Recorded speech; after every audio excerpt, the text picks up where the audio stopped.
मैंने काम की नहीं बच्ची बिल बिल है काम की।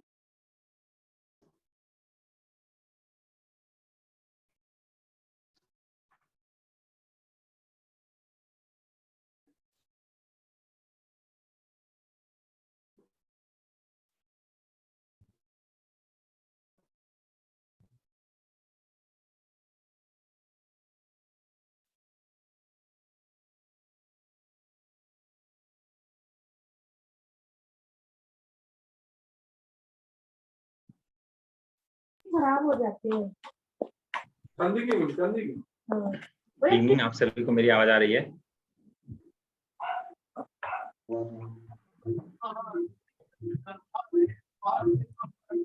गुड इवनिंग, आप सभी को मेरी आवाज आ रही है? और 4 दिनों के बाद आज हम फिर कनेक्ट कर रहे हैं। बेवकूफी है, फुटनबाजी आप से लोग काम प्लीज नहीं म्यूट चलता। कर लीजिए। किया तो हम अपने सामने दोनों का। प्लीज सभी लोग म्यूट कर लीजिए। मैं सभी को म्यूट कर देता हूँ। ये स्टार्ट करते हैं आज का सेशन। आज का सेशन स्टार्ट करते हैं। बड़ा ही इंपॉर्टेंट सेशन होने वाला है आज का, क्योंकि अभी तक तो हमने बात की थी केवल और केवल फूड के बारे में, रूटीन के बारे में, हमारे इमोशंस कैसे हैं जिसकी वजह से हमें हार्ट की बीमारी और डायबिटीज होता है।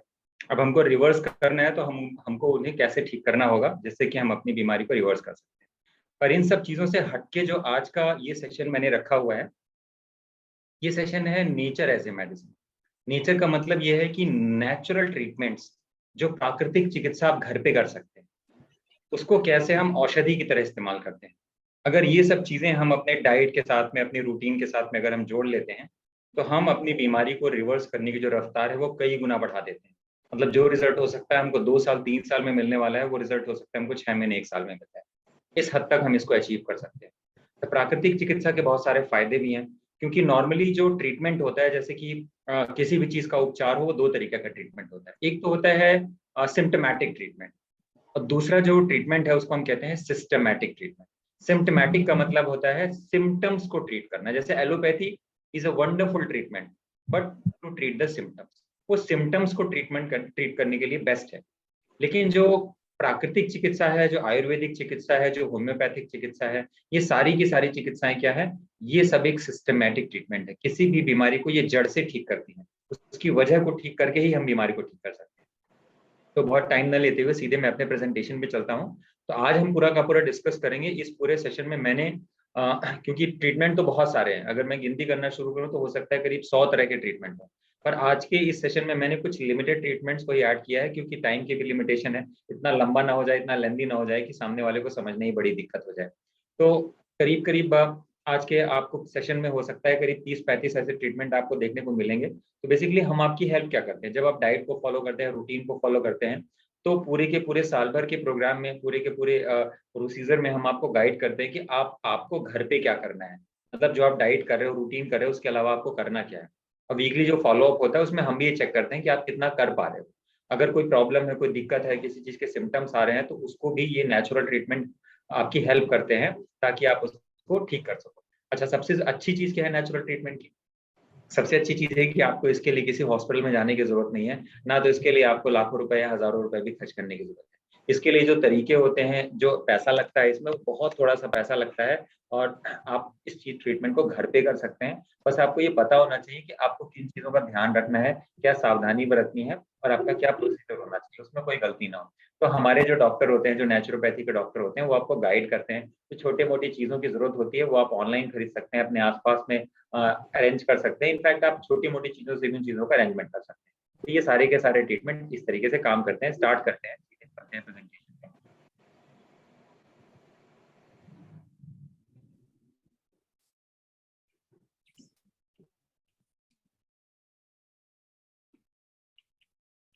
आप लोगों को दिखाई दे रही होगी मेरी स्लाइड्स?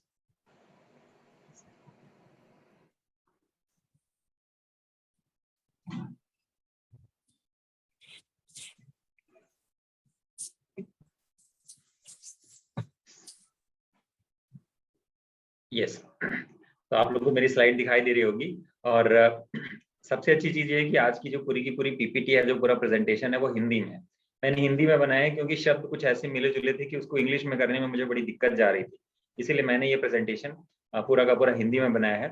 और आप लोग की जानकारी के लिए मैं बता दूं, सोच तो मैं इसको काफी टाइम से रहा था, करीब 8-9 महीने से सोच रहा था, बट पहली बार मैंने इसका पूरा प्रेजेंटेशन बना करके और किसी बैच को, आप लोगों का 11वां बैच है, 11वें बैच में मैं ये पूरा का पूरा जो मॉड्यूल है मैंने ऐड किया हुआ है। अभी तक हम इसको अनस्ट्रक्चर्ड वे में पेशेंट्स को देते थे, बट मैंने इसको पूरी तरह से पूरा एक स्ट्रक्चर्ड बनाया है और पूरी तरह से पूरे ट्रीटमेंट का इसको मॉड्यूल बना दिया है कि जो ट्रीटमेंट आपका हो रहा है, चाहे आपकी डायबिटीज को कंट्रोल करना हो, चाहे आपकी हार्ट की प्रॉब्लम को कंट्रोल करना हो, सिम्टम्स को कंट्रोल करना हो, लेकिन ये treatment as a proper module की तरह पूरे साल भर की प्रोसीजर में कब किसको किस ट्रीटमेंट की जरूरत है और किसको क्या ट्रीटमेंट देना चाहिए, जिससे कि आप इंसुलिन रेजिस्टेंस को और डायबिटीज को रिवर्स कर सकें। ऑडियो नहीं आ रही क्या? आप लोगों को ऑडियो आ रही है मेरी? यस सर, आ रही है। अच्छा, मुझे लगा शायद कोई किसी ने ऑडियो लिखा लिखा था। एनीवेज, हो जाता है कभी। आगे बढ़ते हैं। सबसे पहले देखिए, प्राकृतिक चिकित्सा का एक सिद्धांत है जो मैंने यहाँ पे मेंशन किया हुआ है। मतलब प्राकृतिक चिकित्सा की नजरिए से अगर देखा जाए तो कोई भी ऐसा रोग नहीं है जो कि लाइलाज हो। प्रकृति के सामने हर चीज का इलाज है और प्रकृति स्वयं में एक चिकित्सक है, ऐसा मतलब प्राकृतिक चिकित्सा में कहा जाता है। तो आगे बढ़ते हैं। देखिए, प्राकृतिक चिकित्सा के अलावा जो चिकित्सा इसमें ऐड की गई है वो है क्वांटम हीलिंग। तो क्वांटम हीलिंग भी एक तरह से देखा जाए तो प्राकृतिक चिकित्सा का ही सबसेट है। आयुर्वेदिक चिकित्सा की अगर हम बात करें तो आयुर्वेदिक चिकित्सा भी एक तरह से प्राकृतिक चिकित्सा का ही हिस्सा है। तो प्राणिक हीलिंग भी एक तरह से एक प्राकृतिक चिकित्सा का ही हिस्सा है। हालांकि मैंने इसको यहाँ पे अलग अलग मेंशन किया हुआ है। हालांकि जो एक इंटीग्रेटेड मेडिसिन सिस्टम है, इंटीग्रेटेड मेडिकल सिस्टम है, उसमें इसके अलावा भी और भी कई तरह की चिकित्साएं होती हैं, जैसे कि आपका होम्योपैथी हो गया, एलोपैथी भी एक इंटीग्रेटेड मेडिसिन सिस्टम का हिस्सा है। तो हमने हर तरह की चिकित्साओं को यहाँ पे इंटीग्रेट करके रखा हुआ है। एक्सक्यूज मी, एक डिस्टर्बेंस के लिए माफी चाहता हूँ। तो देखिए, प्राकृतिक चिकित्सा की अगर हम यहाँ पे बात कर रहे हैं तो प्रकृति हमारे 5 महाभूतों से मिलकर बनी है, 5 एलिमेंट से मिलकर बनी हुई है, जिसमें कि जल है, पृथ्वी है, आकाश है, अग्नि और वायु तत्व शामिल है। तो प्राकृतिक जो चिकित्सा है इन्हीं, और हमारा शरीर, अगर हम प्रकृति की बात करें तो प्रकृति के अलावा हमारा शरीर भी इन्हीं 5 तत्वों से मिलकर बना हुआ है। तो इन अगर हम 5 तत्वों की बात करते हैं तो जैसे प्रकृति 5 तत्वों से मिलकर बनी हुई है, हमारा शरीर भी 5 तत्वों से मिलकर बना हुआ है। तो प्राकृतिक चिकित्सा का लक्ष्य होता है हमारे शरीर में इन 5 तत्वों को संतुलित करने की एक प्रक्रिया है। इसमें जल तत्व है, पृथ्वी तत्व है, आकाश तत्व है, अग्नि तत्व है और वायु तत्व है। तो जो चिकित्सा भी होती है वो भी चिकित्सा ऐसे ही होती है। जैसे जल तत्व को संतुलित करने की जो प्रक्रिया है उसको हम जल तत्व चिकित्सा कहते हैं। ऐसे पृथ्वी तत्व चिकित्सा, आकाश तत्व चिकित्सा, अग्नि तत्व चिकित्सा और वायु तत्व चिकित्सा। अब देखिए, प्राकृतिक चिकित्सा की अगर हम इतिहास की बात करें तो प्राकृतिक चिकित्सा कितनी पुरानी है, अगर हम इस चीज पे बात करें तो प्राकृतिक चिकित्सा उतनी ही पुरानी है जितनी पुरानी ये प्रकृति है। तो जब से इस प्रकृति का प्रारंभ हुआ है तब से प्राकृतिक चिकित्सा चली आ रही है। अगर आपने देखा होगा कि तो प्राकृतिक चिकित्सा हम जब से छोटे थे तब से लेकर के जब तक हम बड़े हुए हैं, हर चीज के लिए किसी न किसी प्राकृतिक चिकित्सा का हम इस्तेमाल करते ही करते हैं। जैसे कभी किसी ने गांव में देखा होगा कि किसी को, लेट से मुझे याद है गांव में हम रहते थे तो आम का जब सीजन होता था गर्मी के टाइम पे, तो क्या होता था कि वो ततैया होती है, हमारे गांव में उसको बर्रिया कहते हैं, जब कभी काट लेती थी, हम लोगों को भी कई बार काटा है, तो क्या होता था, मम्मा क्या करती थी, मम्मी थोड़ा सा आम लेकर के उसके ऊपर ऐसे घिस देती या कोई खट्टी चीज, नींबू की चीज वहां पे घिस दिया करती थी। कभी किसी को अगर लेट से मान लीजिए कि अगर बिच्छू ने काट लिया है तो वहां पे हम क्या करते थे, मिट्टी ले जाकर के क्या करते थे, मिट्टी घिस दिया करते थे। इतना ही नहीं, कई बार देखा होगा कि जो बच्चे खेलने के लिए जाते थे, कहीं गिर गए, चोट लग गई, तो क्या करते थे, वहां पे धूल लेकर के घिस दिया करते थे। तो वो देखा जाए तो ये सब चीजें आई कहाँ से, ये सब एक प्राकृतिक चिकित्सा का ही हिस्सा है। लेकिन वेस्टर्न मेडिसिन का जैसे जैसे बढ़ती गई तो हमारा इन चीजों के ऊपर से विश्वास हट गया। हमको लगने लगा कि अगर कहीं चोट लग गई तो हमें बेटाडीन लगाना चाहिए। राइट, मुझे याद है कि हम लोग को जब कभी चोट लग जाती थी तो हम लोग क्या करते थे, गेंदे का पत्ता होता है ना, गेंदा फूल होता है, तो उसको, उसकी पत्तियों को घिस करके चोट के ऊपर लगा दिया करते थे। और मुझे याद है कि जब कभी पैर में कांटा लग जाता था, कोई घाव पक जाता था, तो वहां पे हम क्या किया करते थे कि हमारे यहाँ एक उसको सेहुड़ा कहते थे, मुझे नहीं पता उसका प्रॉपर नाम क्या होता है, उससे बाढ़ लगाई जाती थी, उसके पत्तों को तोड़ के दूध निकलता था, तो उस दूध को उसके ऊपर लगा देते थे और देखते थे कि कुछ ही घंटों के अंदर क्या होता था, वो पक जाता था और वो घाव ठीक हो जाता था। ये सारी की सारी चीजें प्राकृतिक चिकित्सा का हिस्सा है। और वेस्टर्न मेडिकल साइंस में नेचुरल मेडिसिन को इतनी गहराई से अपनाया है, और धीरे धीरे जैसे आजकल एलोपैथी और एडवांस मेडिकल साइंस का मॉडर्नाइजेशन होता गया, तो ये सब चीजें दब गई हैं। लेकिन अगर मैं पिछले 5-6 सालों की बात करूं, तो जैसे इंडिया में देखा जाए तो नेचुरोपैथी के सेंटर्स की संख्या कितनी तेजी से बढ़ रही है, आप अंदाजा भी नहीं लगा सकते। आप किसी भी, जैसे मैं नोएडा में रहता हूँ, आप किसी भी सेक्टर में चले जाइए तो आपको कोई ना कोई प्राकृतिक चिकित्सा केंद्र मिल ही जाएगा। क्योंकि ऐसे जब से कोविड आया है, कोविड के बाद से ऐसे लोगों की संख्या बहुत तेजी से बढ़ी है जो कि प्राकृतिक चिकित्सा पे विश्वास करते हैं, और विश्वास ही बस नहीं करते, उसको वो अपनाना चाहते हैं, और वो चाहते हैं कि अगर उनको कोई प्रॉब्लम है, कोई दिक्कत है, तो वो प्राकृतिक तरीके से ही ठीक हो जाए, बल्कि उनको किसी नॉन नेचुरल तरीके को इस्तेमाल करने की जरूरत ना पड़े, राइट। तो ये सब चीजें हैं। एनीवेज, अगर हम देखा जाए तो हमारी जो धर्म है, हमारी संस्कृतियां हैं, इसमें भी प्राकृतिक चिकित्सा, वास्तव में देखा जाए तो धर्म क्या है, जिसको हम कहते हैं हिंदू धर्म है, इस्लाम धर्म, ये मानने वाले लोग क्या है, एक तरह से धर्मों का जो आधार है वो केवल और केवल प्रकृति से जोड़ने की ही एक प्रक्रिया है। कई बार क्या होता है, हम दिमाग लगाने लगते हैं, जैसे कि हिंदू धर्म में क्या होता है कि हम मंदिर जाते हैं, मंदिर जाने के बाद भगवान को हाथ जोड़ करके प्रार्थना करते हैं, और फिर केले के पेड़ पे जल चढ़ाते हैं, या पीपल के पेड़ को जल देते हैं, या सूर्य को जल देते हैं। अब कभी हमने ये सोचा नहीं कि जब हम केले के पेड़ को जल देते हैं और उसके चारों तरफ परिक्रमा करते हैं, वो भी नंगे पैर, तो होता क्या है, हमारे शरीर का पूरा स्टैटिक चार्ज जमीन के अंदर चला जाता है, जिससे हमारे शरीर के फ्री रेडिकल्स क्या हो जाते हैं, ग्राउंडेड हो जाते हैं। ग्राउंडेड, अब क्योंकि केले के पेड़ को जल दिया जाता है, तो जब सभी लोग जल देते हैं तो उसके आसपास की मिट्टी भी गीली रहती है, नंगे पैर चलते हैं, तो क्या होता है, बेसिकली हम अपने बॉडी को क्या करते हैं, जीरो जो हमारे बॉडी में ईएमएफ इकट्ठा हो गया है, सारा दिन हमारे दिमाग में टेंशन है, स्ट्रेस है, हम कुछ सोच रहे हैं, निगेटिव इमोशंस आ रहे हैं, उसकी वजह से जो सारे के सारे हमारे, सभी लोग म्यूट कर लीजिएगा, मुझे लगता है थोड़ा डिस्टर्बेंस आ रहा है, मैंने इसको म्यूट कर दिया है, ठीक है। एनीवेज, तो इन सब चीजों का जो आधार है वो कहीं ना कहीं से प्रकृति के साथ जोड़ना ही है। अगर मैं प्राकृतिक चिकित्सा की बात करूं तो महात्मा गांधी इसके बहुत बड़े समर्थक थे। इनफैक्ट महात्मा गांधी की अगर मैं बात करूं तो मिट्टी से चिकित्सा करना, इनफैक्ट पहला प्राकृतिक चिकित्सा केंद्र उन्होंने खोला था, जिसमें हर तरह की बीमारियों को केवल मिट्टी के माध्यम से ठीक किया जाता था। बहुत गहराई में तो मैं भी नहीं जानता, लेकिन मैंने उनके बारे में जो पढ़ा था, मैंने वो सब चीजें यहाँ पे मेंशन किया। अब देखिए, प्राकृतिक चिकित्सा के कुल मिला के 10 सिद्धांत हैं। अब ये सिद्धांत आपको जानना इसलिए जरूरी है कि जब आप हम किसी बीमारी को ठीक करने चलते हैं ना, तो हमको पता चलता, अगर हमको ये पता है कि अगर हमने प्रकृति का रास्ता अपनाया है, उसमें से कौन कौन सी मंजिलें आने वाली हैं, कौन कौन से उतार चढ़ाव आए होंगे, तो हमें अगर प्राकृतिक चिकित्सा के सिद्धांत के बारे में पता है, तो हमें उस बीमारी को ठीक करने की जो यात्रा होगी, उसके लिए जो बीच में पड़ाव पड़ने वाले हैं, हमें उसको समझना बहुत आसान हो जाए। क्योंकि कई बार क्या होता है कि एक ही चिकित्सा है, अब कोई हार्ट के पेशेंट है, कोई डायबिटीज के पेशेंट है, किसी को मोटापा है, किसी को थायराइड है, अगर सबको एक ही चिकित्सा दी गई है तो आदमी सोचेगा ना कि थायराइड के लिए तो गोली अलग होती है, डायबिटीज के लिए, हार्ट के लिए, सबके लिए गोली अलग होती है, लेकिन चिकित्सा सबके लिए सेम है। क्यों? क्योंकि प्रकृति का काम तो केवल और केवल इन 5 तत्वों को संतुलित करने की प्रक्रिया है। क्योंकि प्राकृतिक चिकित्सा कहती है कि हर एक रोग का कारण एक है और उसका उपचार भी एक होगा। तो मतलब कि हम जैसे कि मानते हैं ना कि बीमारी का कारण अलग अलग है, तो उसका ट्रीटमेंट भी अलग अलग होगा, लेकिन प्रकृति की नजरों में हर एक रोग का कारण भी एक ही माना गया है और उसका उपचार भी एक ही माना गया है। तो ये समझने वाली बहुत जरूरी चीज है। और जैसे कि एलोपैथी का मानना है कि हमें अगर किसी तरह की कोई बीमारी होती है, जैसे हार्ट की बीमारी है, तो ये मानते हैं कि चलो हमारे बॉडी में क्या हो गया, हमारे बॉडी में कोलेस्ट्रॉल जमा हो गया, या डायबिटीज हो गया, तो इंसुलिन का रेजिस्टेंस हो गया, इसके लिए डायबिटीज हो गया है, राइट। या कोई इन्फेक्शियस डिजीज हो गई, किसी को बुखार हो गया, डेंगू हो गया, मलेरिया हो गया, तो किसी ने किसी तरह का बैक्टीरियल इन्फेक्शन है, कोविड हो गया तो वायरल इन्फेक्शन है, इसकी वजह से हमें ये बीमारी हो गई है।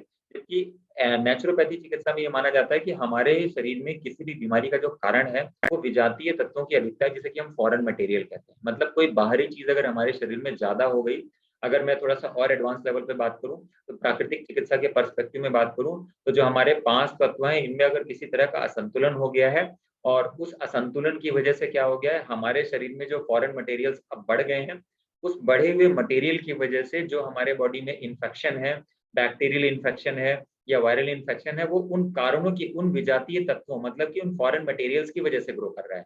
ठीक है, तो जो विजातीय तत्व हैं, जिसको हम फॉरेन एलिमेंट्स कहते हैं, जब ये ग्रो कर जाते हैं, उसी कारण से हमारे शरीर में बीमारी पैदा होती है।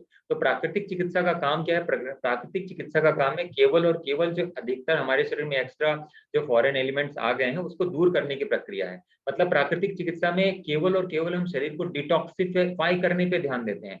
हमारा शरीर डिटॉक्सिफाई होता है तो हमारे शरीर में से जो भी बीमारी का कारण है, वो अपने आप जब दूर हो जाएगा तो बीमारी अपने आप ठीक हो जाएगी, राइट। तो ये कुछ बेसिक प्रिंसिपल है।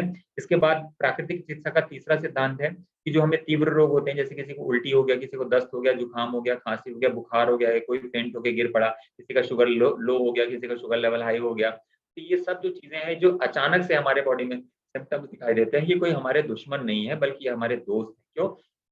क्योंकि ये जो सिम्टम्स होते हैं ये हमारे शरीर में जो भी फॉरेन एलिमेंट्स आ गए हैं, विजातीय तत्व आ गए हैं, उसको बाहर निकालने का काम करते हैं, उसको बैलेंस करने का काम करते हैं।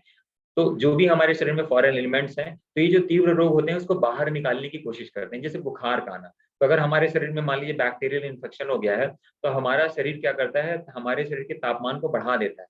तो हमारे बॉडी का टेम्परेचर अपने से नहीं बढ़ता, हमारे बॉडी का टेम्परेचर हमारा शरीर खुद बढ़ाता है, क्योंकि हमारे शरीर को पता है कि अगर कोई बाहर से कोई चीज हमारे बॉडी में आ गई है, तो जब वो टेम्परेचर बढ़ा देगा तो क्या करेगा, जो फॉरेन हमारे बॉडी में माइक्रो ऑर्गेनिज्म है, जैसे बैक्टीरिया है, जो वायरस है, जो हमारे बॉडी को डैमेज कर सकते हैं, तो क्या करेगा, उस बढ़े हुए टेम्परेचर में क्या होगा, उनकी ग्रोथ नहीं होगी और धीरे धीरे क्या होंगे, वो मरने लगेंगे। तो ये पर्पस होता है। किसी को उल्टी हो गई, तो उल्टी क्यों होती है? क्योंकि जब हमारे शरीर में कोई बाहर से चीज गई, हमारे शरीर को पता है कि हमारे शरीर इसको प्रोसेस नहीं कर पाएगा, उसका इंटेलिजेंट सिस्टम इतना मजबूत है कि वो तुरंत इसको स्पॉट कर लेगा कि ये चीज शरीर के लिए खराब हो सकती है। तो उस टाइम पे क्या करेगा, हमारी बॉडी का करेगा, हमको उल्टी का सेंसेशन देगा ताकि इसको बाहर निकालो, ताकि बाहर निकल जाएगा तो क्या होगा, अपने आप ही वो प्रॉब्लम सॉल्व हो जाएगी, राइट। उसी तरह से जब हमको दस्त होती है, जब पता होता है कि कुछ चीज हमारे शरीर में हार्मफुल चली गई है, तो बार बार हम पतला पट्टी के फॉर्म में हमारा निकलता है। क्यों? क्योंकि हमारा शरीर चाहता है कि वो सारी की सारी चीजें, उससे रिलेटेड जितनी भी चीजें शरीर से बाहर निकल जाएं। तो ये सब चीजें हमारे लिए खराब नहीं होती, ये सब चीजें हमें उल्टी होती है, दस्त होती है, बुखार होता है, ये केवल हमारे शरीर में जो फॉरेन एलिमेंट्स है उसको बाहर निकालने की प्रक्रिया है। ये फास्ट डिजीज है, ये हमारे शरीर की क्लींजिंग करते हैं। प्राकृतिक चिकित्सा में ये माना जाता है कि प्रकृति स्वयं एक चिकित्सक है और हमारा शरीर पंच महाभूतों से मिलकर बना है, इसलिए प्रकृति के पंच महाभूत ही हमारी चिकित्सा कर सकते हैं। इसके लिए अगर हम बाहर से जाकर के किसी चीज को अगर व्यवस्थित करने की कोशिश करते हैं, तो ये जस्ट एक मिथ है। कुल मिलाकर के इसके बारे में कई सारे रिसर्च भी हो चुके हैं कि उसके बारे में मैं आगे डिस्कस करूंगा। तो अब इसको यहीं पे फ्रीज करते हैं, आगे बढ़ते हैं। प्राकृतिक चिकित्सा के जो अगले सिद्धांत है, 5वां सिद्धांत है, प्राकृतिक चिकित्सा में किसी रोग की चिकित्सा नहीं होती बल्कि पूरे शरीर की चिकित्सा होती है। तो अगर आप सोचें कि हार्ट की चिकित्सा हो गया तो किसी और चीज की चिकित्सा अलग होगी, तो ऐसा नहीं होता। जैसे बुखार आता है तो क्या होता है, एंटीबायोटिक्स देते हैं। हम क्या करते हैं, हम एडवाइस करते हैं कि आप क्या करो, आप केवल लिक्विड डाइट पे चले जाओ कम से कम 2 दिन के लिए, 2 दिन से लेकर के 5 दिन तक, राइट। तो जैसे ही पेशेंट लिक्विड डाइट पे चला जाता है तो क्या होता है, बॉडी का अपने आप इम्यून सिस्टम बढ़ने लगता है। उसमें सबसे जरूरी चीज होती है सिट्रस जूस देना। तो आप देखेंगे पहले दिन जैसे ही हम चालू करते हैं तो क्या होता है, हमें दूसरे दिन फीवर नहीं आता, उसी दिन हमारी वो कड़ी टूट जाती है। अदरवाइज एलोपैथी में क्या होता है, हमको पहले बुखार की दवा लेते हैं, जब 2 दिन 3 दिन हो जाता है फिर हम डॉक्टर के पास जाते हैं, फिर हमको एंटीबायोटिक्स रिकमेंड की जाती है। तो वो उसका तरीका होता है, लेकिन प्राकृतिक चिकित्सा में ऐसा नहीं होता। अगला सिद्धांत है प्राकृतिक चिकित्सा का, ये कहता है कि रोग निदान की आवश्यकता नहीं होती, बल्कि इसमें केवल विजातीय तत्वों को शरीर से बाहर निकालने की जरूरत होती है। अगर हमको कोई भी बीमारी हो जाए, चाहे वो हार्ट की, डायबिटीज की, जितना भी हमने नाम लिया हुआ है, तो केवल और केवल जो हमारे शरीर में फॉरेन एलिमेंट्स है, अगर वो बाहर निकलते जाते हैं तो हमारा शरीर अपने आप ही उस बीमारी से मुक्त हो जाता है, राइट। आगे बढ़ते हैं। प्राकृतिक चिकित्सा का जो नेक्स्ट सिद्धांत है कि जो जीर्ण रोग है, जिसको हम क्रॉनिक इलनेस कहते हैं, जो कि हो सकता है कि हमारे शरीर में 5 साल, 10 साल, 15 साल, जैसे हार्ट की बीमारी एक क्रॉनिक इलनेस है, डायबिटीज एक क्रॉनिक इलनेस है, एक मोटापा भी एक क्रॉनिक इलनेस है। ज्यादातर जो भी गंभीर बीमारियां होती हैं, कैंसर है, मोटापा है, हार्ट डिजीज है, किडनी फेलियर, रेस्पिरेटरी फेलियर, तो ये सब जो है, ये सब क्रॉनिक इलनेस है जो बहुत सालों में, करीब 20, 25, 30 साल में जाकर के हमारे शरीर में ग्रो करती है, राइट। तो उन्हें दूर करने के लिए भी कई बार बहुत समय लग जाता है, इसीलिए हमको धैर्य की आवश्यकता होती है। और कई बार बहुत सारे उतार चढ़ाव भी आते हैं इसमें, कई बार हमारे लक्षण सिम्टम्स बढ़ जाते हैं, कई बार दब जाते हैं। एलोपैथी की तरह नहीं कि हमने दवा खाया, सिम्टम्स दब गया, इसका मतलब हमको लगा कि सब कुछ ठीक है। क्योंकि इस पूरी जर्नी में कई बार किसी दिन आपको लगेगा कि आपको पेन, जैसे हार्ट के पेशेंट होते हैं, उन्होंने स्टार्ट किया, पता चला 1 हफ्ते तक उनको कोई पेन नहीं हुआ, सब कुछ ठीक हो गया, लेकिन पता चला 15 दिन के बाद उनको किसी दिन पेन हो गया, तो लगा कि अरे यार मुझे प्रॉब्लम दोबारा से कैसे हो गई। ऐसा नहीं होता, इसीलिए इंसान को धैर्य रखने की जरूरत है। बीच में उतार चढ़ाव होते हैं, लेकिन जैसे जैसे समय बढ़ता जाता है तो ये सारी की सारी चीजें अपने आप सैचुरेट हो जाती हैं। प्राकृतिक चिकित्सा का अगला सिद्धांत कहता है कि जितने भी, जब हम उपचार की जर्नी में चलते हैं, उपचार की यात्रा में चलते हैं, तो ऐसे बहुत सारे रोग हैं जो दबे हुए रोग हैं। वो क्या होते हैं, धीरे धीरे करके उभर के बाहर आते हैं। जैसे मान लीजिए किसी को हार्ट की बीमारी है, तो हार्ट की बीमारी होती है तो इसका मतलब ये है कि इंसुलिन रेजिस्टेंस तो पीछे होगा ही होगा हमारे शरीर में। हमारे शरीर के अंदर जो मिनरल इम्बैलेंस है वो भी होगा ही होगा, इलेक्ट्रोलाइट इम्बैलेंस होगा, जो विटामिन की डिफिशियंसी होगी वो भी सब होगी। तो क्या होता है, जब हम इसको उपचार करने की यात्रा में चलते हैं तो कई सारे ऐसी और भी बीमारियां साथ में जो जुड़ी हुई हैं, लेकिन वो दबी हुई हैं, उसका हमें पता नहीं चल रहा है, क्योंकि हम दवाएं ले रहे हैं, दवाओं से सब कुछ दबा हुआ है। लेकिन क्या होता है सब धीरे धीरे करके उभर के सामने आती हैं। जैसे आपने डायबिटीज को ठीक करने चला, डिटॉक्सिफाई करने चले, बीच में क्या हो गया, आपको हेडेक होने लगा, या बीच में कोई टाइम ऐसा है कि जब आपको 2-3 दिन के लिए फीवर होने लगा, अचानक से फीवर हो गया, तो क्या होते हैं ये सब धीरे धीरे बाहर निकल के आते हैं, लेकिन ये समय के साथ अपने आप समाप्त हो जाते हैं। इसके लिए कोई अलग से उपचार करने की जरूरत नहीं पड़ती है, राइट। तो अगर हम किसी बड़ी बीमारी को ठीक करने जाते हैं तो ऐसा बीच में कई बार ऐसा होता है कि हमको ऐसे कई सारे सिम्टम्स देखने को मिलते हैं। तो देखिए, ये प्रिंसिपल याद रखना इसलिए जरूरी है, जब आप इस यात्रा में चलेंगे तो आपको पता होगा कि मुझे पहले से ये चीज बताई गई थी। तो प्राकृतिक चिकित्सा का अगला सिद्धांत है, वो कहा जाता है कि इसमें कोई शरीर की चिकित्सा नहीं होती, इसमें मन की भी चिकित्सा होती है, शरीर की चिकित्सा होती है और आत्मा, तीनों चीजों की चिकित्सा एक साथ होती है। प्राकृतिक चिकित्सा में किसी भी तरह की दवाओं का इस्तेमाल निषेध बताया गया है, क्योंकि ये प्राकृतिक संतुलन को बिगाड़ देती है, जिसको हम होमियोस्टेसिस कहते हैं। तो एक चीज ध्यान देने वाली बात है कि जब हम शुरुआत करते हैं, अच्छा जब आप लोगों ने डायबिटीज वालों ने प्रोग्राम ज्वाइन किया होगा तो ध्यान दिया होगा कि मैंने इस प्रोग्राम का टाइटल रखा हुआ है कि quit diabetes medicine in 7 days. कई लोगों की दवा छूट भी गई है, लेकिन इसको मैंने इस तरह से क्यों रखा हुआ है, उसका पीछे एक रीजन है कि जब तक आप दवाएं ले रहे हैं तब तक अगर मैं चाहूं भी, कितनी भी कोशिश करूं कि प्राकृतिक रूप से शरीर को पूरी तरह से ठीक कर दिया जाएगा, तो संभव नहीं है। अगर मैं हार्ट के पेशेंट्स की बात करूं तो हार्ट के पेशेंट्स के लिए ये जर्नी बहुत लंबी होती है। शुरू में 2 महीने 3 महीने तक तो कोई दवाओं के साथ छेड़छाड़ नहीं होता। जब आपका कोलेस्ट्रॉल कंट्रोल हो गया, आपका बीपी कंट्रोल हो गया, आपका शुगर कंट्रोल हो गया, तो धीरे धीरे क्या होती है, दवाएं कम होने लगती है। और जैसे जैसे ये प्राकृतिक चिकित्सा बढ़ती जाती है तो हमारा लक्ष्य ये होता है कि एक दिन ऐसा भी है जब हम इंसान को जीरो मेडिसिन पे लेके जाए, राइट। आगे बढ़ते हैं। देखिए, मैंने पहले डिस्कस किया कि प्राकृतिक चिकित्सा की उपयोगिता क्यों है, इतनी फायदेमंद क्यों है। ये सबसे पहली चीज तो कॉस्ट इफेक्टिव, मतलब अगर आप मान के चलिए कि साल भर के दौरान अगर आप इस प्रोग्राम को करते भी हैं तो आपको जितने भी डिवाइसेस खरीदने पड़ेंगे, जितना भी आपका पैसा लगने वाला है, छोटी मोटी चीजें, वो मुश्किल से हो सकता है 5-6 हज़ार रुपए से लेकर के हो सकता है 15 या 20 हज़ार तक मैक्सिमम। अगर हम सारा कुछ बहुत ही एडवांस लेवल पे भी जाते हैं तो भी इससे ज्यादा का कोई खर्चा नहीं होना। इसके अलावा जो इसके लॉन्ग टर्म एडवांटेज हैं, जो इफेक्ट है, रिजल्ट है, वो बहुत फास्ट हैं। इतने फास्ट हैं कि अगर मान लीजिए आपका सर दर्द दुख रहा है तो आपको गोली खाने की जरूरत नहीं है, हो सकता है 10 मिनट के अंदर बिना गोली खाए आपका सर दर्द पूरी तरह से ठीक हो जाए, जिसके चांसेस लगभग 80 to 90% है, जो कि आपको फायदा दवा खाने से होता है।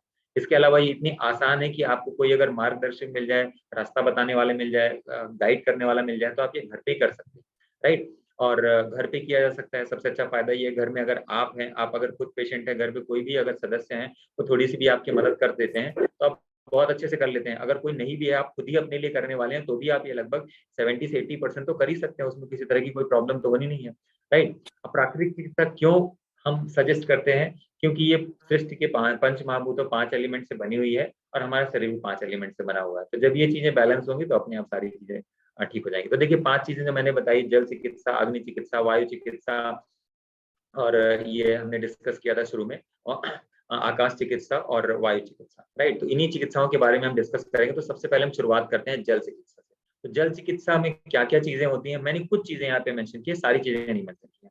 तो जिसको हम कहते हैं कटी स्नान कहते हैं। इसके अलावा पीठ या रीढ़ स्नान होता है, शावर स्नान होता है, हेड बाथ, भीगी पट्टियां और लपेट कैसे स्नान करते हैं। मेघल स्नान क्या होता है, नेत्र स्नान, जीएच पैक जिसको हम गैस्ट्रोहिपैटिक पैक कहते हैं, एचसीसी मैंने थोड़ा इंग्लिश में लिख दिया है, जिसको हम कहते हैं हॉट एंड कोल्ड कंप्रेस कैसे कहते हैं, वो भी 5-6 तरह का होता है। ये एप्सम सॉल्ट से सिखाई। इसके अलावा एक वाटर इमल्शन थेरेपी है, वो भी होती है, पर इसमें मैंने मेंशन नहीं किया है। जस्ट आगे बढ़ते हैं। तो देखिए, कटी स्नान क्या होता है। कटी स्नान एक इस तरह का स्नान है जिसमें कि एक तरह से देखा जाए तो हम सबसे प्रभावी रूप से केवल हम पेट की चिकित्सा करते हैं, खासतौर से अगर पेट की प्रॉब्लम किसी को भी है। और अब मैं यहाँ पे ऐड करना चाहूंगा कि जितने हार्ट एंड डायबिटीज के पेशेंट हैं उनके लिए ये इससे बड़ा कोई मंत्र है ही नहीं, क्योंकि बीमारी शरीर में किसी भी अंगों की हो, चिकित्सा केवल पेट की होती है। याद रखिएगा, पेट का मतलब ये नहीं कि आपको पेट दर्द जिस दिन होगा वही आपकी पेट की चिकित्सा है। हार्ट की बीमारी भी हुई है तो केवल और केवल पेट की गड़बड़ी की वजह से। पेट की गड़बड़ी ऐसा नहीं कि आपको कॉन्स्टिपेशन हो रहा है या किसी दिन आपको गैस हो रही है, कब्ज हो रही है, उसके बाद उसकी वजह से आपको हो रहा है। अगर आपका पेट ठीक नहीं काम कर रहा है तो आज नहीं कल वो आपको heart, diabetes, kidney failure, respiratory failure, cancer, कुछ ना कुछ तो दिखे ही जाएगा। तो कटी स्नान में क्या होता है कि जिस तरह का आप एक डिवाइस देख रहे हैं, इसमें पेशेंट को बिठा दिया जाता है, पेट डूबा होना चाहिए, नाभि के ऊपर पानी होना चाहिए, और पानी इसमें हम गर्म यूज कर सकते हैं, ठंडा भी यूज कर सकते हैं, डिपेंड करता है कि किस तरह का सीजन है और किस तरह का एडवाइस दिया गया। इसके बाद हम एक कपड़ा लेकर के लगभग 20 से 30 मिनट तक पेट के चारों तरफ क्या करते हैं, घर्षण करते हैं, थोड़ा घिसाई करते हैं, राइट। घिसते रहते हैं ताकि हमारी आंतों की पूरी सिकाई हो जाती है, ताकि जो हमारी गट्स होती हैं, गट का मूवमेंट बहुत अच्छा हो जाता है। अब ये मुख्य रूप से जो आपको तुरंत फायदा दिखाई देता है कि अगर आपने आज से करना शुरू किया तो आपको आज आज ही फायदा दिखाई देगा। जैसे कब्ज है, किसी को कॉन्स्टिपेशन है, वो उसके लिए बहुत फायदेमंद है। पेट के तो सभी रोगों के लिए रामबाण है। आंतों को मजबूत बनाती है, और आंतों का जब आंतें मजबूत होती हैं आपकी, तो जो हमारी जो इंटेस्टाइन की इनर लाइनिंग मजबूत होती है, राइट, तो क्या होता है कि हमारे बॉडी में जो लीकी गट की प्रॉब्लम है, लीकी गट की वजह से हमारे शरीर के सारे माइक्रोबायोम, कि मैंने माइक्रोबायोम्स का नाम लिया तो मुझे याद आया, मैं आज दोपहर में सोच ही रहा था, इस पूरी ट्रेनिंग के साथ एक ट्रेनिंग और होनी चाहिए, उसका नाम है माइक्रोबायोम्स के बारे में ट्रेनिंग। अभी कुछ दिन पहले शायद जिन लोगों ने मेरा हार्ट का वेबिनार अटेंड किया हुआ, तो मैंने बताया था कि कुछ दिन पहले ही एक रिसर्च में ये बात शामिल की गई थी कि जिन लोगों के शरीर में बच्चों में 5 साल से लेकर के 18 साल की उम्र के 3 साल से लेकर के 18 साल के बच्चों में, 3 साल नहीं, शायद 5 साल था, 5 साल से लेकर 18 साल के बच्चों के बीच में जब एथेरोस्क्लेरोटिक प्लाक देखा गया, तो देखा गया सभी बच्चों के शरीर में एथेरोस्क्लेरोटिक प्लाक डेवलप हो रहा है। उसके पीछे जो रीजन था वो लीकी गट, और लीकी गट के पीछे जो रीजन, उसके जो पीछे अगर हम जाते हैं तो हमको दिखाई देता है कि केवल और केवल हमारे शरीर में जो माइक्रोबायोम्स है, मतलब हमारा शरीर खुद हजारों अरबों खरबों की तादाद में हमारा शरीर माइक्रोबायोम्स से मिलकर बना है, जिसको हम कहते हैं सूक्ष्म जीव, बैक्टीरिया है, वायरस है, एल्गी है, प्रोटोजोआ है, फंगस है, इन सबसे मिलकर हमारा शरीर बना है। अगर हमारे शरीर में सब मिलाकर के इनका वजन देखा जाए तो लगभग 3 से 5 किलो तो केवल इनका ही वजन है। इसमें कि अगर मैं केवल पेट की बात करूं तो 1.5 से 2 किलो तो केवल इनका वजन है। हम क्या सोचते हैं, हमको क्या अच्छा लगता है, क्या बुरा लगता है, हम कैसे सोते हैं, हमारा दुनिया को देखने का नजरिया क्या है, हमारी बीमारी कैसी है, ये सब कुछ इनकी सेहत पे डिपेंड करता है। अगर ये अच्छे हैं तो आप अच्छे हैं, अगर ये खराब है, ये बीमार है, तो आप बीमार हैं, राइट। तो आंतों को मजबूत बनाना, इसमें जो प्रक्रिया है, ये कटी स्नान के बारे में लिखा गया है, लेकिन इसका जो असली पर्पस होता है वो होता है हमारे माइक्रोबायोम्स की हेल्थ को रिस्टोर करना। इसके अलावा जो नीचे पॉइंट लिखा हुआ है कि जैसे ये सारी चीजें होंगी तो आपका पाचन भी मजबूत होगा, और पाचन के साथ आपके शरीर का जो न्यूट्रिशन एब्जॉर्प्शन है, कि आप खा तो रहे हैं लेकिन शरीर आपका ले नहीं रहा है। तो बोलते हैं मैं तो फ्रूट्स खा रहा हूँ लेकिन फ्रूट्स मेरे शरीर को लग नहीं रहा है, क्यों? क्योंकि आपके पेट में वो माइक्रोबायोम्स है ही नहीं जो उस फ्रूट्स को यूज कर सकें। इसके अलावा जो आज की डेट में हम जेनेटिकली मॉडिफाइड फूड्स खाते हैं, उसकी वजह से वैसे भी न्यूट्रिएंट कंटेंट बहुत कम हो गया है। जो न्यूट्रिशन कंटेंट है, और खासतौर से जितनी, भूख लग गया हमको, थोड़ा दो भूजे दो, कुछ दो। प्लीज म्यूट कर लीजिएगा, मैं म्यूट कर देता हूँ। एनीवेज, तो ये जो मैंने डिस्कस किया, तो ये कुछ चीजें थी जो कटी स्नान के फायदे हैं। इसके अलावा रीढ़ स्नान क्या होता है? रीढ़ स्नान बिल्कुल जैसा आप देख सकते हैं, कुल मिलाकर के हमारी रीढ़ की जो हड्डी है उसको हमको एक तरह से देखा जाए तो हमको उसमें पानी में रखना होता है, और ये पानी लगभग 42 डिग्री का होता है, जितना आप सह सकते हैं। इसके अलावा इसमें ठंडे पानी का भी इस्तेमाल किया जाता है, और कुल मिलाकर के लगभग 20 से 30 मिनट के लिए ये प्रक्रिया की जाती है, चाहे पेट का स्नान हो या कटी स्नान हो, दोनों स्नान में ये सब चीजें की जाती हैं। इसके अलावा शावर बात होता है, जैसे बारिश होती है तो बारिश का पानी जैसे हमारे शरीर में पड़ता है उस तरह से पेशेंट को लिटा दिया जाता है। और अगर आपके पास इस तरह का सिम्टम, इस तरह का कोई अरेंजमेंट नहीं है तो कोई बात नहीं, आप नॉर्मल शावर में भी बैठ करके लगभग 20 से 30 मिनट के लिए लगातार या तो गर्म पानी या तो ठंडा पानी, डिपेंड करता है किस पेशेंट को किस तरह की जरूरत है, इस तरह का शावर स्नान दिया जाता है। ये भी एक प्राकृतिक चिकित्सा का बहुत बड़ा हिस्सा है। इसके अलावा हेड बाथ, मेरे को कोई सही से इमेज नहीं मिल रही थी, मैंने इसलिए इमेज लगा दिया। ये देखने में लगता है जैसे कि शिरोधारा पंचकर्मा चिकित्सा होती है उससे मिलता जुलता है, लेकिन इसमें क्या होता है 15 से 20 मिनट तक पानी की एक धार होती है, वो सर के ऊपर से गुजारी जाती है, जो कि लगभग 20 मिनट से लेकर के 30 मिनट के लिए लगातार। इसमें पानी कैसा होना चाहिए? पानी काफी ठंडा होना चाहिए, जिसका टेम्परेचर लगभग मतलब 5 से लेकर के 10 डिग्री के आसपास हो। तो जिन लोगों को एंग्जाइटी है, जिनको जिनको टैकीकार्डिया होता है, जिनकी पल्स रेट बहुत बड़ी रहती है, जिनका वर्कलोड बहुत ज्यादा है, तो उन लोगों के लिए, इनफैक्ट मेरे एक फ्रेंड है, मतलब वो एक क्वांटम हीलर है, तो उन्होंने एक ऐसा सिस्टम बनाया है कि मतलब अपने से एक कूलर का मोटर लेकर के ऐसा अरेंजमेंट किया कि वो बर्फ का पानी डाल देते हैं, सॉरी हाँ, बर्फ का पानी डाल देते हैं, तो वो माथे पे लगातार 20 मिनट 25 मिनट के लिए लगातार गिरता रहता है। और उसके बाद क्या होता है, जब पेशेंट उठ के खड़ा होता है, इनफैक्ट मैंने ये खुद एक्सपीरियंस किया, 2 दिन उनके सेंटर पे मैं गया था, तो उन्होंने मुझे एक्सपीरियंस कराया।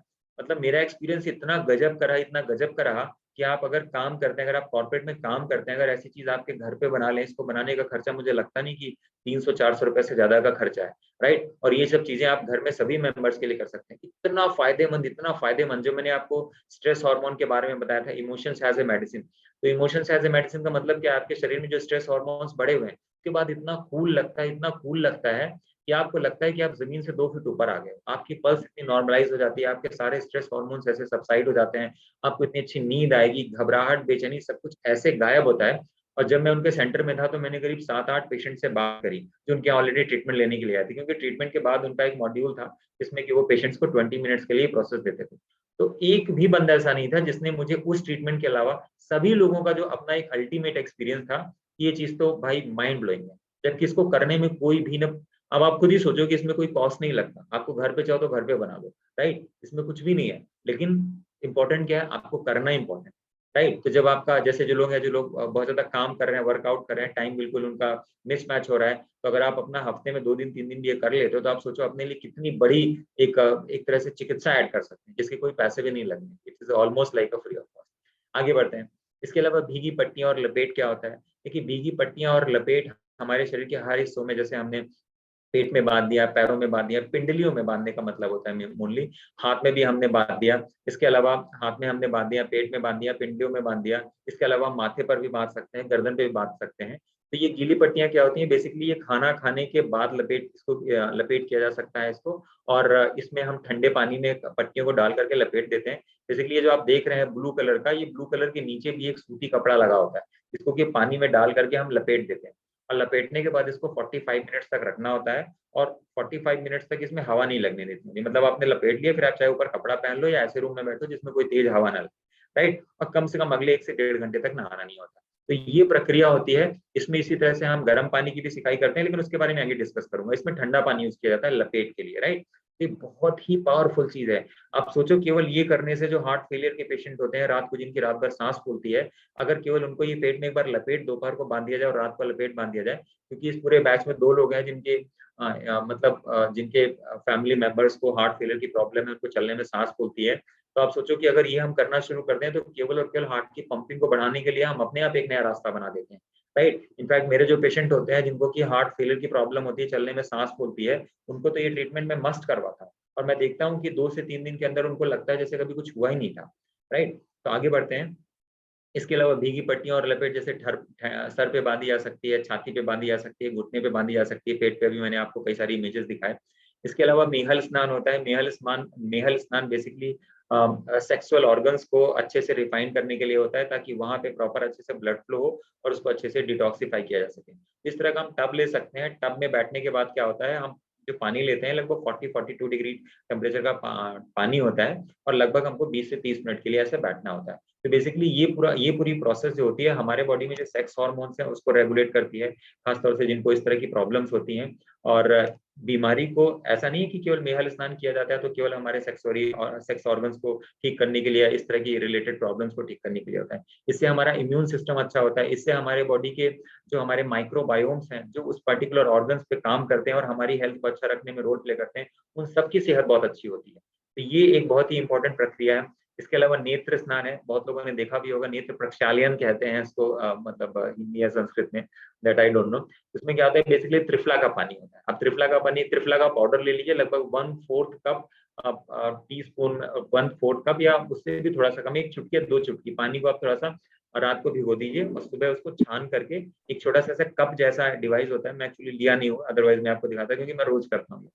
सुबह रखने के बाद उसमें त्रिफला का पानी डाल करके आप उसको आंखों को डुबो लीजिए, और करीब 20 से 25 बार आंखों को खोलते बंद करते हैं। और ये हमारे आंखों के लिए इतना मजबूत है। मैं आपको बता दूं, 2008 में मेरे को -2.5 का चश्मा लगता था। अभी भी पता नहीं कितना है कितना नहीं है, पर मुझे आज चश्मा छोड़े हुए लगभग 7-8 साल हो गया। तो मैं ईश्वर का धन्यवाद ही कहता हूँ। जो लोग मुझे जानते हैं बहुत पहले से, एनीवेज इस बैच में तो शायद कोई नहीं होगा, लेकिन उन लोगों ने मुझे बहुत लंबे टाइम तक चश्मा लगाए देखा होगा, या हो सकता है आप मेरी कुछ फोटोज भी देखें इंटरनेट वगैरह पे जिसमें मैं चश्मा लगाया हूँ, तो मेरी पुरानी फोटोज है। तो ये सब चीजें केवल आंखों की बीमारी को दूर करने के लिए नहीं होती। मैंने पहले ही बताया था, प्राकृतिक चिकित्सा अगर है तो हमें लगता है कि यार आंखों में हो रही है मतलब आंखों के लिए है, अच्छा रीढ़ में हो रही है मतलब रीढ़ के लिए, ऐसा नहीं होता। प्राकृतिक चिकित्सा 360 डिग्री काम करती है, हर एक बीमारी के लिए शरीर के हर एक हिस्से पे काम करती है। आगे बढ़ते हैं। जल नीति, भाई साहब ये तो गजब की चीज है। जल नीति मैं आप सबको करके दिखाऊंगा, जो लोग मेरे साथ आगे भी जुड़े रहेंगे उन सबको मैं करके दिखाऊंगा।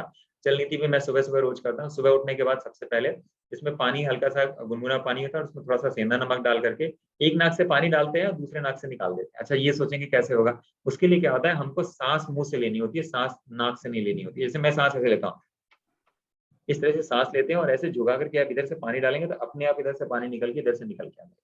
अब जब मौसम बदलता है, आपको पेट से रिलेटेड कोई प्रॉब्लम है, आपको अगर हार्ट की प्रॉब्लम है, चलने में अगर पेन हो रहा है, आपको अगर डायबिटीज है, थायराइड है, अगर आपकी किडनी फंक्शन ठीक नहीं है, तो इन सब चीजों के लिए तो इसका कोई तोड़ ही नहीं है। हम ऐसा सोचते हैं कि नाक में डाले तो क्या नाक को साफ करने के लिए होगा। जैसे वमन क्रिया होती है कि पानी सुबह काफी सारा पिया जाता है, इसके बाद 2 उंगली नीचे लगा के जीभ के नीचे वॉमिटिंग की जाती है। तो ऐसा नहीं कि वो पेट को ठीक करने के लिए, वो 360 डिग्री प्राकृतिक चिकित्सा, कोई भी चिकित्सा हो, ये पूरा 360 डिग्री काम करती है। तो जल नीति एक बहुत ही प्रभावशाली चिकित्सा है। इसको हम षटकर्म में भी गिनते हैं, 6 तरह के कर्म होते हैं, उसमें भी हम इसको गिनते हैं। जीएच पैक क्या होता है? गैस्ट्रोहिपेटिक पैक। ये हार्ट के पेशेंट्स के लिए इतना गजब का ट्रीटमेंट है। और जो लोग इंसुलिन डिपेंडेंट पेशेंट है, जो आईजीजीएफ इंसुलिन डिपेंडेंट डायबिटीज आईडीडीएम वाले पेशेंट है, जिनको की इंसुलिन डिपेंडेंसी है, उनके लिए इसका तो कोई तोड़ ही नहीं है। इसमें क्या होता है, प्लीज आप लोग वेबिनार यस, मैं म्यूट कर देता हूँ। देखिए ये इतना गजब का ट्रीटमेंट है, आपको हल्के में लग रहा होगा ये ट्रीटमेंट, इसका कोई तोड़ नहीं है जीएच पैक। बस एक चीज का ध्यान देना है, ठंडी में थोड़ा सा सावधानी से करना है, या किसी एक्सपर्ट की सुपरविजन में करें। अपने से मत करें, नहीं तो आपको दिक्कत हो जाएगी। मैं एक बार झेल चुका हूँ, मतलब कि गलत तरीके से करने की वजह से मुझे फीवर हो गया। इसमें क्या होता है कि प्लास्टिक के 2 बैग लेते हैं, ऐसा बैग, ये देखिए 2 बैग हो गए, इसमें एक में गर्म पानी डालते हैं, एक में ठंडा पानी डालते हैं। इसके बाद क्या होता है कि आगे लगा देते हैं गर्म पानी और पीछे कमर के साइड हम डाल देते हैं ठंडा पानी, फ्रिज का पानी, बर्फ वाला पानी। इसके बाद क्या होता है, एक ऐसे कपड़ा लेकर के, जैसे इसमें लपेटा गया ना, पूरा लपेट करके चारों तरफ से रैप कर देते हैं। और लपेटने के बाद क्या होता है कि इसको हम बंधा रहने देते हैं 45 मिनट से लेके 1 घंटे तक। और इसके बाद क्या होता है कि अगले 1 घंटे तक हमको नहाना नहीं होता। और जब बंधा रहेगा तो ध्यान दें कि डायरेक्ट हवा ना पड़ नहीं पाए। तो गर्मी में तो कोई प्रॉब्लम नहीं है, लेकिन ठंडी में ध्यान दीजिएगा, जब हम ठंडा पानी लगाते हैं तो ठंडा पानी डायरेक्ट ऐसे नहीं लगाना है, बर्फ का पानी भी नहीं लगाना है, ठंडा पानी लगाइए, लेकिन पहले एक तौलिया लगा करके फिर ठंडा पानी लगाइए, तो वो बढ़िया से काम करेगा। और ऐसे ही गर्मी में भी लगाते हैं, तो गर्मी में भी पहले एक तौलिया के ऊपर ये प्लास्टिक की बॉटल लगा के कर सकते हैं। इसको हम कहते हैं जीएच पैक। ऐसे ही एचसीसी होता है, hot and cold compress. Hot and cold compress क्या होता है, ये 2 थैले हैं अगेन, एक में गर्म पानी, एक में ठंडा पानी। अब क्या होता है कि हमने 2 तौलिया ले ली, एक तौलिया, हमने 2 मग में पानी ले लिया, एक में गर्म एक में ठंडा। अब तौलिया को मैंने एक तौलिया को लेके मैंने ठंडे गर्म पानी में डाला, निचोड़ने के बाद क्या कहते हैं, मैंने पेट के ऊपर ऐसे फैला दिया। पेट में फैलाने के बाद क्या होता है, गर्म पानी का जो बैग है ना, इसको उसके ऊपर रख दिया जब तक आप सह सकते हैं। इसके बाद जब आपको लगता है कि बहुत ज्यादा हो गया, अब नहीं सहा जा रहा है, उसके बाद क्या होता है कि अब आप दूसरी तौलिया को लेकर ठंडे पानी में लपेटिए, पेट के ऊपर रख के, ये ठंडा वाला ही रख दिया और ऊपर से तौलिया ढक दीजिए ताकि हवा ना लगे। एक चीज का ध्यान देना, देखिए इन सारी चिकित्साओं में हवा डायरेक्ट नहीं लगनी चाहिए। तो आप अगर मान लीजिए गर्मी का मौसम भी है, ऊपर पंखा चल रहा है, तो आपको ऊपर से एक सूखी तौलिया लपेट दीजिए जब तक ये दोनों पैक रखा हुआ है। इस चीज का ध्यान देना बहुत जरूरी होता है। हॉट एंड कोल्ड कंप्रेस होता है, और ये प्रक्रिया जो है हार्ट फेलियर पेशेंट के लिए ब्रह्मास्त्र है।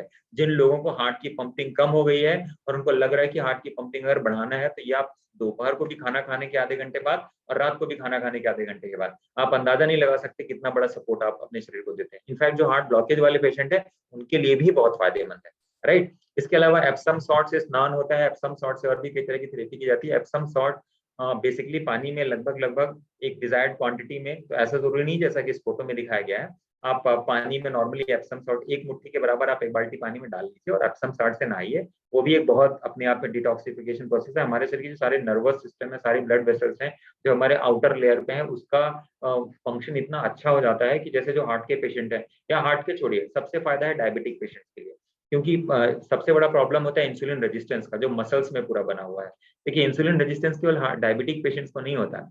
इंसुलिन रेजिस्टेंस जितना डायबिटिक पेशेंट्स को होता है, उतना ही हार्ट के पेशेंट को भी होता है, और उतना ही जो हेल्दी लोग हैं उनसे ज्यादा, बल्कि जो हेल्दी लोग हैं उनके बारे में। क्योंकि जब एक बार बंदा डायबिटिक हो जाता है तो थोड़ा बहुत तो दिमाग में रहता है कि खाने पीने का ध्यान देना है, लेकिन जिसको कोई डायबिटिक भी नहीं है, जो हार्ट का भी पेशेंट नहीं है, तो वो ज्यादा खतरे में। तो क्या होता है, हमारे बॉडी में इंसुलिन रेजिस्टेंस को रिवर्स करने में बहुत ज्यादा हेल्प करता है।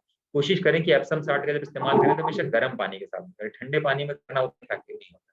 एनीवेज, अब देखिए ये जो मैंने कुछ चीजें आपको बताई, ये मैंने आपको जल तत्व चिकित्सा के बारे में बताया। और आप लोगों को कैसा लगा जल तत्व चिकित्सा के बारे में जान करके? अगर आप लोग चैट बॉक्स में कुछ लिखना चाहते हैं अपना एक्सपीरियंस, तो जरूर शेयर कर सकते हैं। अब सोचिए कितना सस्ता चिकित्सा है और क्या नहीं कर सकता, ये आप अंदाजा लगाइए क्या नहीं कर सकता।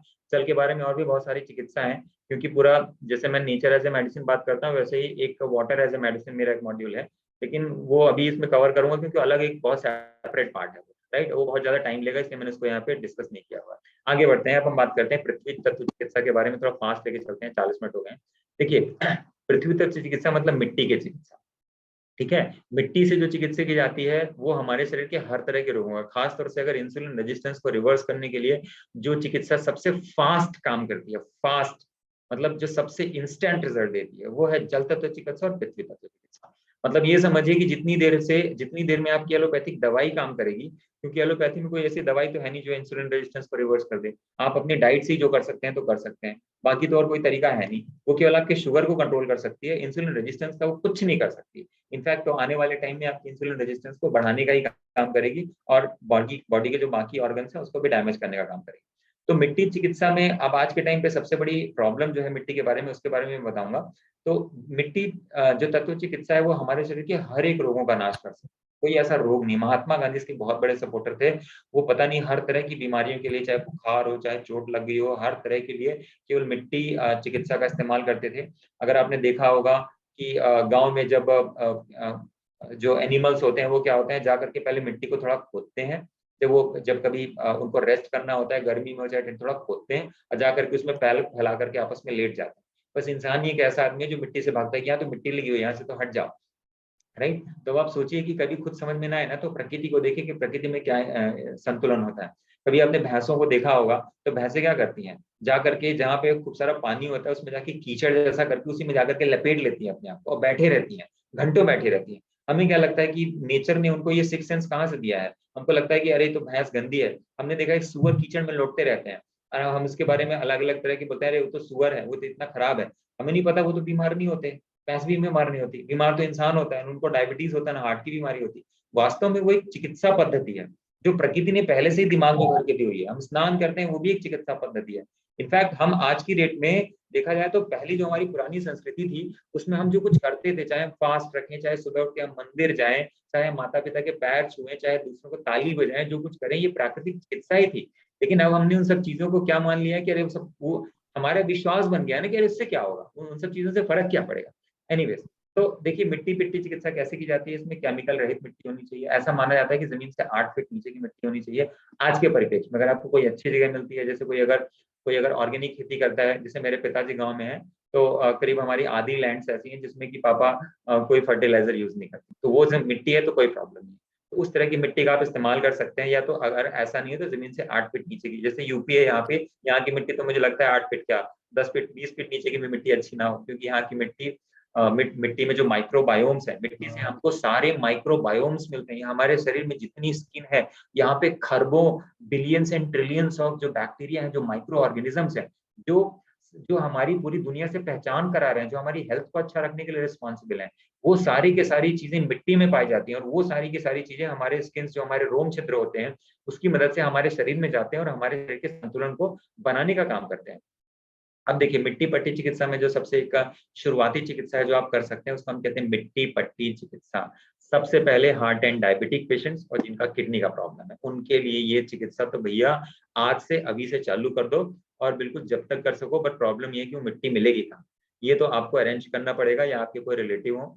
जैसे बीच में कुछ टाइम के लिए मैं अपने गांव से लेके आया था, कुछ दिन चली फिर हो गया, ऐसी कोई इमरजेंसी नहीं थी, जिस ट्रायल के लिए लेके आया था, लेकिन वो मिट्टी अच्छी थी। अब क्या होता है, मिट्टी हम कहीं पर भी लगा सकते हैं। पेट पे क्या होता है, इसको रात को भिगो दिया जाता है छोटा छोटा तोड़ करके, फिर सुबह सुबह इसको ऐसा लपेट दिया जाता है कि बहे ना, उस कपड़े के ऊपर रैप हो जाए और पेट के ऊपर रख करके लगभग 20 से 30 मिनट के लिए इसको रख दिया जाता है। डायरेक्ट हवा नहीं लगनी चाहिए, इस चीज का ध्यान दें। राइट, डायरेक्ट हवा ना लगे तो अच्छा है। आपके अगल बगल से हवा लगे एसी वगैरह, लेकिन पंखे की डायरेक्ट हवा इसके ऊपर नहीं लगनी चाहिए। ऐसे हम आंखों पे लगा सकते हैं, छाती पे लगा सकते हैं, पैरों पे लगा सकते हैं, पिंडलियों के ऊपर लगा सकते हैं। जो हार्ट फेलियर के पेशेंट है उनके लिए पिंडलियों में अगर लगाते हैं तो भी बहुत फायदेमंद होता है। दूसरा क्या होता है, पंख स्नान होता है। पंख स्नान क्या होता है, पूरे शरीर में मिट्टी का लेप लगा दिया जाता है, जैसा आप फोटो में देख सकते हैं। आजकल मड बाथ जिसको कहते हैं, राइट, मरहम की तरह होती है, पूरे शरीर में लगा दिया जाता है। इसमें क्या होता है, पतली मिट्टी होती है, जैसे कि भैंसें नहीं पड़ी रहती है वहां पे, तो क्या करते हैं, लगा देते हैं। लगाने के बाद क्या करो, आप करीब 10-15 मिनट के लिए बैठ जाओ। 10-15 मिनट के बाद उसको वॉश करके फिर से एक बार धो लो, फिर सूख जाए, फिर इसके बाद धो लो। ऐसे आप इसको दो बार 3 बार 4 बार ऐसा आराम से कर सकते हैं। राइट, तो अगर आप अपने गांव वगैरह जाते हैं, घर पे तो मुझे लगता नहीं कि पॉसिबल होगा। पर आज के टाइम पे कई सारी वेबसाइट्स में मिट्टी वाले साबुन मिलते हैं। एक वेबसाइट थी, मुझे नाम नहीं याद आ रहा है उसका, क्या नाम था, godhuli.com, yes I got it, उसका नाम था godhuli.com। वो एक वीरेन सिंह जी हैं, वो सोशल एक्टिविस्ट हैं। तो उनके जो वो बहुत सारे प्रोडक्ट्स उनकी वेबसाइट पे मिलते हैं, एकदम रीजनेबल प्राइस रहता है, मे भी थोड़ा बहुत आपको लगे ऊपर है, लेकिन वो कोई फ्लिपकार्ट की तरह इतना बड़ा चेन नहीं है। लेकिन सारी चीजें इतनी जेन्युइन मिलती है वहां से। तो वहां से मैं मिट्टी वाला साबुन मंगाया करता था। मेरी वाइफ बहुत नाराज होती थी कि पूरा बाथरूम गंदा हो जाता है, बट यकीन करिए कि मैं करीब 5-6 महीने तक मैंने वो सोप यूज किया, आपको इतना फर्क दिखाई देगा अपनी हेल्थ में, आप समझ नहीं पाएंगे। राइट। उसमें भी दुनिया तरह के हब्स चले हैं, लेकिन उसमें कोई झाग नहीं निकलेगा। वो आप सोचेंगे घिसते जाओ कोई झाग तो लग नहीं रहा है, पूरा मिट्टी जैसा ऊपर लपेट जाएगा आपके ऊपर। लेकिन वो भी देखा जाए तो कम से कम जो हम नॉर्मल साबुन यूज, क्योंकि नॉर्मल साबुन क्या करता है, वो सारे हमारे जो माइक्रोबायोम्स हैं, जो प्रीबायोटिक्स हैं, प्रोबायोटिक्स हैं, जिसको हम गट माइक्रोबायोटा कहते हैं, सब खत्म हो जाते हैं। जो हमको बनाने हैं हम उसकी कॉलोनी को खत्म कर देते हैं। कई बार आप किसी डॉक्टर से बात करेंगे तो बोलेंगे देखो उसमें तो हार्मफुल बैक्टीरिया भी होते हैं। भाई ये एक विचार है, इसकी रियलिटी क्या है? इसकी कोई रियलिटी नहीं। क्यों? क्योंकि कई बार कहते हैं कि हमारे हार्मफुल बैक्टीरिया नहीं होनी चाहिए, हार्मफुल वायरस नहीं होनी चाहिए। हमारे बॉडी को हमको अच्छे गुड बैक्टीरिया भी चाहिए, गुड वायरस भी चाहिए, bad bacteria and bad virus भी चाहिए। अब कई बार लोग बोलेंगे बैड क्यों चाहिए? क्योंकि अगर बैड हमारे एक्सपोजर में होंगे तभी गुड की कॉलोनी अच्छी हो पाएगी। गुड तभी हो पाएगा जब साथ में बैड होगा। एक एग्जाम्पल बताते हैं। आप देखिए इंडियन आर्मी कितनी मजबूत है। क्यों? क्योंकि हमारे अगल बगल पाकिस्तान और चाइना जैसा कंट्री, राइट। कई बार कोई आदमी ग्रो करता है, तरक्की करता है, क्योंकि उसके आसपास उसके फ्रेंड्स होते हैं, कंपटीशन होता है, उसकी वजह से वो ग्रो करता है। तो आप समझने की कोशिश कीजिए कि हमारे बॉडी में वो माइक्रोबायोम्स की कॉलोनी तभी अच्छी डेवलप होती है जब हमको बुरी चीजें भी मिलती हैं और अच्छी चीजें दोनों मिलती हैं। ऑब्वियसली अच्छी चीजों की क्वांटिटी होनी चाहिए हमारे बॉडी में ज्यादा, जो नेचुरली होती है। अगर प्रकृति में ये मिट्टी है तो हमारे लिए वो औषधि की तरह ही है, और ये हमारे शरीर के सारे जितने भी टॉक्सिन्स हैं उनको बाहर निकाल देती है, जिसको हम शरीर के फॉरेन एलिमेंट्स कहते हैं, जिसको विजातीय कहते हैं। ठीक है, आगे बढ़ते हैं। तो ये मैंने कुछ बेसिक में आपको बताया मिट्टी चिकित्सा के बारे में। हम बात करते हैं आकाश तत्व चिकित्सा। तो देखिए आकाश तत्व चिकित्सा, आकाश क्या है? स्पेस एलिमेंट, एक ऐसा एलिमेंट है जिससे कि जो हमारी जो साउंड है वो ट्रेवल करती है, राइट। और जितने भी हमारे एलिमेंट्स हैं मतलब इस अस्तित्व के सारे भी एलिमेंट्स हैं वो सब आकाश तत्व के अंदर ही आते हैं, राइट। और आकाश तत्व को बैलेंस करने का सबसे अच्छा तरीका है वो है फास्टिंग।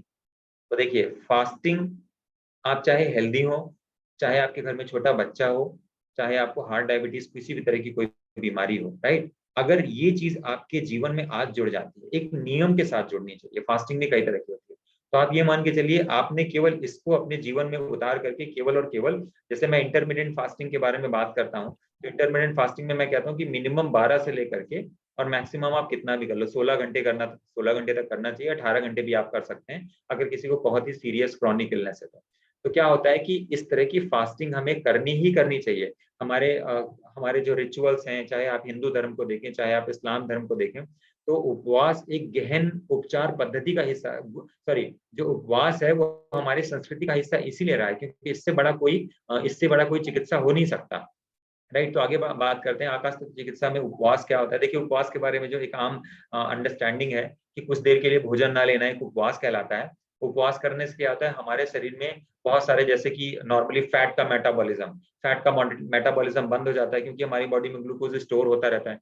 शायद आप लोगों को याद होगा, मैंने जब डायबिटीज वेबिनार वाला वेबिनार किया था, शायद 15 अप्रैल को किया था, तो मैंने ये बात बहुत अच्छे से डिस्कस की थी कि कैसे इंटरमिटेंट फास्टिंग से हम अपने बॉडी में, सॉरी हार्ट वाले वेबिनार के दिन, हार्ट वाले वेबिनार के दिन मैंने डिस्कस किया था कि हम इंटरमिटेंट फास्टिंग करते हैं तो हम क्या करते हैं, बेसिकली बॉडी में जो फैट पड़ा हुआ है, तो क्योंकि हम पूरा दिन सारा दिन कार्बोहाइड्रेट खाते रहते हैं और हमारी फ्रिक्वेंटली कुछ ना कुछ ईटिंग हैबिट्स बनी रहती हैं, तो क्या होता है हमारे बॉडी में फैट तो ब्रेक डाउन हो ही नहीं पाता, फैट पड़ा का पड़ा रह जाता है। तो हमारी बॉडी क्या करती है, कार्बोहाइड्रेट, क्योंकि कार्बोहाइड्रेट का स्टोरेज हमारे बॉडी में बहुत कम है, तो फैट क्या होता है, फैटी एसिड में कन्वर्ट हो जाता है, प्रोटीन है वो अमीनो एसिड में कन्वर्ट हो जाता है, लेकिन कार्बोहाइड्रेट जितना हमारे बॉडी में स्टोरेज है उतने तक तो वो ग्लूकोज में स्टोर होगा। उसके बाद जो फैट बचता है वो हमारी बॉडी क्या करती है, उसको ट्राइग्लिसराइड में कन्वर्ट करके फैटी सेल्स में डिपॉजिट कर देती है।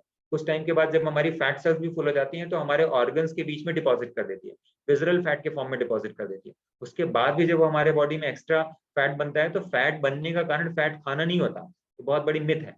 आप कभी किसी को देखिए, कच्चा तेल लोग खाते हैं आज के टाइम पे, जैसे ही हम उसको गर्म करते हैं वो ऑक्सीडाइज होता है, तब जाकर के वो हमारे बॉडी में इंटरनल डैमेज का कारण बनता है। कच्चा तेल जो है नेचुरल फॉर्म में जो है, जैसे आज के टाइम पे कोल्ड प्रेस ऑयल के बारे में काफी सारी अवेयरनेस है लोगों के दिमाग में, तो वो अगर आप तेल खाते हैं तो वो आपके लिए बहुत ना के बराबर हार्मफुल होता है।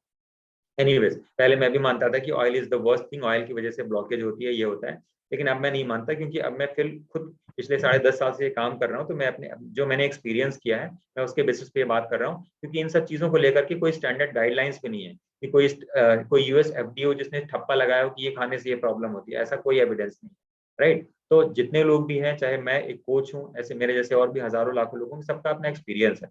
मेरा मानना है सबका शरीर भी अलग अलग है, इसीलिए हम ये जो प्रोग्राम कराते हैं 7 दिन का, इसको हम 14-15 दिन लेके इसीलिए चलते हैं ताकि हर इंसान कम से कम 7 दिन कर ले, क्योंकि जिस दिन से प्रोग्राम खत्म होता है तो लोग इसको छोड़ देते हैं। अगर जो लोग आगे कंटिन्यू करते हैं उनकी बात अलग है, लेकिन जो लोग नहीं करते उसको लोग यहीं पे छोड़ देते हैं। तो एनीवेज कहने का मतलब ये है, जो समझने वाली चीज ये है कि आप अपने एक्सपीरियंसेस देखें, आपको क्या चीज काम कर रही है, क्या चीज नहीं काम कर रही है। उसमें थोड़े बहुत परमिटेशन कॉम्बिनेशन हो सकते हैं, लेकिन जो चीज आपको रिजल्ट दिखाई देता है तो वो चीज आपके लिए काम कर रही है। कहने का मतलब के लिए है। अब उपवास के प्रकार की मैं बात करूं, देखिए उपवास में क्या होता है, हम आहार को रोक देते हैं, मिनिमम 12 घंटे होना चाहिए। तो जब आप शुरू करें तो कोशिश करें कि जल्दी से अगले 5-7 दिन के अंदर, सभी लोगों का डाइट चार्ट भी होगा तो आपने देखा होगा किसी को 12 घंटे का गैप होगा, नॉर्मली लोगों का 14 घंटे का गैप होगा, कुछ लोगों का शायद हो सकता है 15 या 16 घंटे का भी गैप, राइट। अब इसमें होता क्या है कि जब हम इतनी देर के लिए आहार नहीं लेते तो क्या होता है, हम अपने शरीर का जो हमारा डाइजेस्टिव सिस्टम है, जो हमारे शरीर का सबसे इंपॉर्टेंट पार्ट है, अगर उसको हम आराम करने देते हैं तो क्या होता है, हमारे शरीर के सारे ऑर्गन्स क्या होते हैं, फिर से दोबारा से काम करने के लिए अपने आप को दोबारा पावर को रीस्टोर कर पाते हैं। ठीक है, इसके बाद क्या होता है, हमें जब हम उपवास करते हैं, कभी आप करके देखिए, 1 दिन या 2 दिन की फास्टिंग अगर आप मेंटेन करते हैं 14 या 15 घंटे, तो जिन लोगों ने ऑलरेडी 7 दिन इस प्रोग्राम को कर लिया है ऑलरेडी, लोगों को, कुछ लोगों को 12-14 दिन भी हो रहा है, कुछ लोगों को तो अभी 4 ही 5 दिन हुआ है, एक आध लोग ऐसे भी हैं जिन्होंने स्टार्ट नहीं किया है अनफॉर्चुनेटली। एनीवेज, तो अभी हम उनकी बात नहीं करेंगे। तो आप देखिए, जब खुद से समझ में ना आए तो आप कभी देखिए, कभी डॉग को देखिए या कभी एनिमल्स को देखिए, आप कितना भी कोशिश कीजिए वो चारे की तरफ मुंह भी नहीं लगाएगा, आप चाहे कितना भी रोटी दे दिए, कुछ भी दे दिए, क्योंकि उसकी जो अंदर इंस्टिंक्ट है, केवल इंसान ही ऐसा है कि जब बीमार होता है तो परिवार के लोग आके बोलते हैं नहीं नहीं अब ये बुखार की गोली खा लो, पैरासिटामोल, और इसके बाद क्या करो, थोड़ा सा 2 रोटी खा लो। हम लोग छोटे थे तो बोलते थे कि रात को खाना नहीं खाओगे तो एक चिड़िया के बराबर शरीर से मांस जो है वो कम हो जाता है, ऐसा हमने सुना था, पता नहीं, मुझे तो नहीं लगता कि ऐसा क्या होता है। तब देखिए उपवास के जो प्रकाश होते हैं, रसोपवास होता है, रस पे उपवास रहना चाहिए, जूस फास्टिंग होती है, फ्रूट फास्टिंग होती है, कठोपवास होता है, लोग सुबह से शाम तक केवल छाछ का सेवन करते हैं। इसके अलावा पूर्ण उपवास होता है, जैसे कि महिलाएं करती हैं, तीज वगैरह का फास्ट होता है, निर्जल उपवास होता है, सुबह से शाम तक कुछ भी नहीं खाते। 1 मील फास्टिंग बहुत अच्छा कल्चर है आज के टाइम पे, जिनको अपनी डायबिटीज को रिवर्स करना है, जिनको डायबिटीज का प्रॉब्लम है, जिनको मोटापा है, वो लोग अगर कुछ दिनों में अगर 1 टाइम मील पे आ सकते हैं तो इनके लिए कुछ हो ही नहीं सकता। इनफैक्ट मैं आपको अपने एक्सपीरियंस में बताऊं, मैं मतलब पिछले करीब 2014 या 15 के बाद से मेरी एक आदत थी, मैं उन लोगों से जरूर बहुत टाइम बिताता था जो लोग की सेंचुरियन होते थे, मतलब जो लोग 100 ईयर से उससे ज्यादा वो लोग जी चुके हैं। मैं उन लोगों के साथ बैठना, उनकी लाइफस्टाइल को जानना समझना, मतलब एक मेरी आदत भी थी और मुझे अच्छा भी लगता था, उनसे कुछ सीखने को मिलेगा। और बेसिकली मेरा पर्पज ये रहता था कि जो आदमी 100 ईयर्स का हो चुका है, इसके बाद भी अगर इतना फिट है तो आखिर चक्कर क्या है। तो मैंने कई लोगों में पाया, लगभग 60-70% लोग ऐसे थे जो लोग एक टाइम खाना खाते थे, मतलब शाम को कुछ स्नैक्स वगैरह ले लेते थे, ऐसा नहीं कि सब बड़े आइडियल लोग थे, लेकिन ये था कि मोस्टली लोगों का खाना ये था कि वो जो मोटा मोटी मील लेते थे वो आफ्टरनून में लेते थे। और इवनिंग में तो रेयरली मैंने किसी को देखा होगा कि 100 ईयर्स से ऊपर का बंदा है और वो खाना कभी 6 बजे के बाद खाता है। हमारे गाँव में एक काकू थे, तो ही वॉज 98 ईयर्स ओल्ड, आज से करीब 4 या 5 साल पहले की बात है। तो एक बार मैं उससे बैठ के बात कर रहा था, तो बात करते करते पता चला कि वो, चूंकि गरीब लोग होते हैं उनके पास खाने के लिए कुछ होता नहीं, ऐसे सरकार से थोड़े बहुत पैसे मिलते हैं, गांव में किसी ने दे दिया, तो पता चला कि वो कई सालों से उनके यहाँ एक ही टाइम खाना बनता है, and he was over 100 years old. देखिए क्या है, ये सब चीजें ना अपने एक्सपीरियंस से ही आती हैं। आप भी कभी किसी से मिलेंगे ना जो कि पता चले कि वो 100 साल से ज्यादा का है, तो नॉर्मली हम क्या सोचते हैं, वो सिगरेट नहीं पीता होगा, बड़ा अच्छा रहा होगा, बड़ी डाइट अच्छी रहेगी, कुछ नहीं, नॉर्मल दाल चावल रोटी सब्जी खाते थे, मिले क्या। लेकिन ये था कि उनका खाना ऐसा था कि खाना ज्यादा मिलता ही नहीं था, दुबला पतला शरीर। गांव में एक नहर बन रही थी, वो नहर का काम रुका हुआ था, और आज से करीब 5 साल पहले की बात है। तो मतलब वो क्या बोलते हैं कि एक बार नहर बन जाएगी ना तो नहर में नहाने में बहुत मजा आएगा। अब आप सोचिए 97 ईयर्स का बंदा अगर ये प्लान कर रहा है कि एक बार नहर बन जाएगी तो नहाने में बहुत मजा आएगा, still he is very fit and fine, गांव में चलते फिरते रहते हैं, जाते हैं तो हमारा मिलना जुलना होता रहता है। बेसिकली कहने का मतलब आप समझने की कोशिश कीजिए, ये छोटी छोटी चीजें हैं, तो वो एक उपवास ही है कि दिन में केवल एक ही बार इंसान खा रहा है। इसके अलावा मॉर्निंग फास्टिंग करना ये भी एक अच्छा कल्चर है कि मॉर्निंग में मैं कुछ नहीं खाऊंगा, इसको हम कहते हैं ब्रंच। ब्रंच का मतलब होता है लंच, सॉरी ब्रेकफास्ट और लंच, तो ब्रेकफास्ट लंच को मिला दिया ब्रंच, बस ब्रंच कर लिया। तो मतलब दोपहर को 12 बजे के आसपास से खा लिया मोटा मोटी मील, राइट, और बस इसके बाद छोड़ दिया। तो ऐसा भी नहीं कि कुछ नहीं खा रहे हैं, लेकिन उस टाइम पे एक हेल्दी डाइट थी। कुछ लोगों ने ब्रंच ले लिया और दूसरी बार शाम को 5 बजे ले लिया, तो ये भी एक फास्टिंग हो गई। इसमें क्या हो गया, सुबह मैंने 12 बजे के आसपास ले लिया ब्रंच और दूसरी बार मैंने शाम को 5 बजे ले लिया, तो 24 में से 5 निकाल दिए तो 19 घंटे की तो मेरी फास्टिंग हो गई। इस तरह से क्या होते हैं, हम फास्टिंग आवर्स को मेंटेन करते हैं, राइट। तो लॉन्ग लास्टिंग जो जो लंबी फास्टिंग होती है, ये इस तरह की फास्टिंग कहलाती है। तो ये मैंने आपको कुछ बताया आकाश तत्व चिकित्सा के बारे में, तो आकाश तत्व चिकित्सा का सबसे मुख्य हिस्सा है फास्टिंग। फास्टिंग को हम कैसे करनी है, क्या करना है, इसके अलावा और भी 4-5 तरह की फास्टिंग होती है, बट जो मोटा मोटी थी मैंने यहाँ पे बता दिया है। जो अग्नि तत्व चिकित्सा होती है उसमें हम सबसे जो मतलब अग्नि तत्व का जो अग्नि तत्व चिकित्सा है, इसका सबसे बड़ा जो आधार है वो है सूर्य। सूर्य से चिकित्सा कैसे की जाती है, जैसे सूर्य स्नान हो गया। अब मैं यहाँ पे आपको बताऊं, 95% लोगों को ये पता ही नहीं कि सन लाइट कैसे लेते हैं। बेसिक सी चीज है कि सनलाइट कैसे लेते हैं। बस डॉक्टर भी क्या बोलते हैं, आप धूप में बैठा करो। धूप में क्या हुआ, शर्ट पैंट पहन के बैठ गए, लगता है हाँ जी हम धूप में तो बैठते हैं 20 मिनट 30 मिनट 40 हम 1-1 घंटे बैठते हैं, फिर बोलते हैं उनको फायदा क्यों नहीं हो रहा है। क्योंकि धूप की सनलाइट में इंफ्रारेड लाइट और अल्ट्रावायलेट दोनों तरह की रेज होती है, और इन दोनों रेज की हमारे शरीर को बहुत ज्यादा जरूरत होती है। अलग अलग तरह के फाइटोकेमिकल्स बनाने के लिए, विटामिन D3 बनाने के लिए हमारे शरीर को कितनी ज्यादा जरूरत होती है केवल सनलाइट की। तो कहने का मतलब यह है, सूर्य स्नान के अलावा एक रिकली का सूर्य स्नान होता है। रिकली एक महान साइंटिस्ट थे जिन्होंने जो मतलब अग्नि तत्व चिकित्सा के ऊपर बहुत सालों तक रिसर्च की, और उन्होंने एक पूरा प्रोसेस बनाया कि कैसे सनलाइट लेने से हमको किस तरह का फायदा हो सकता है।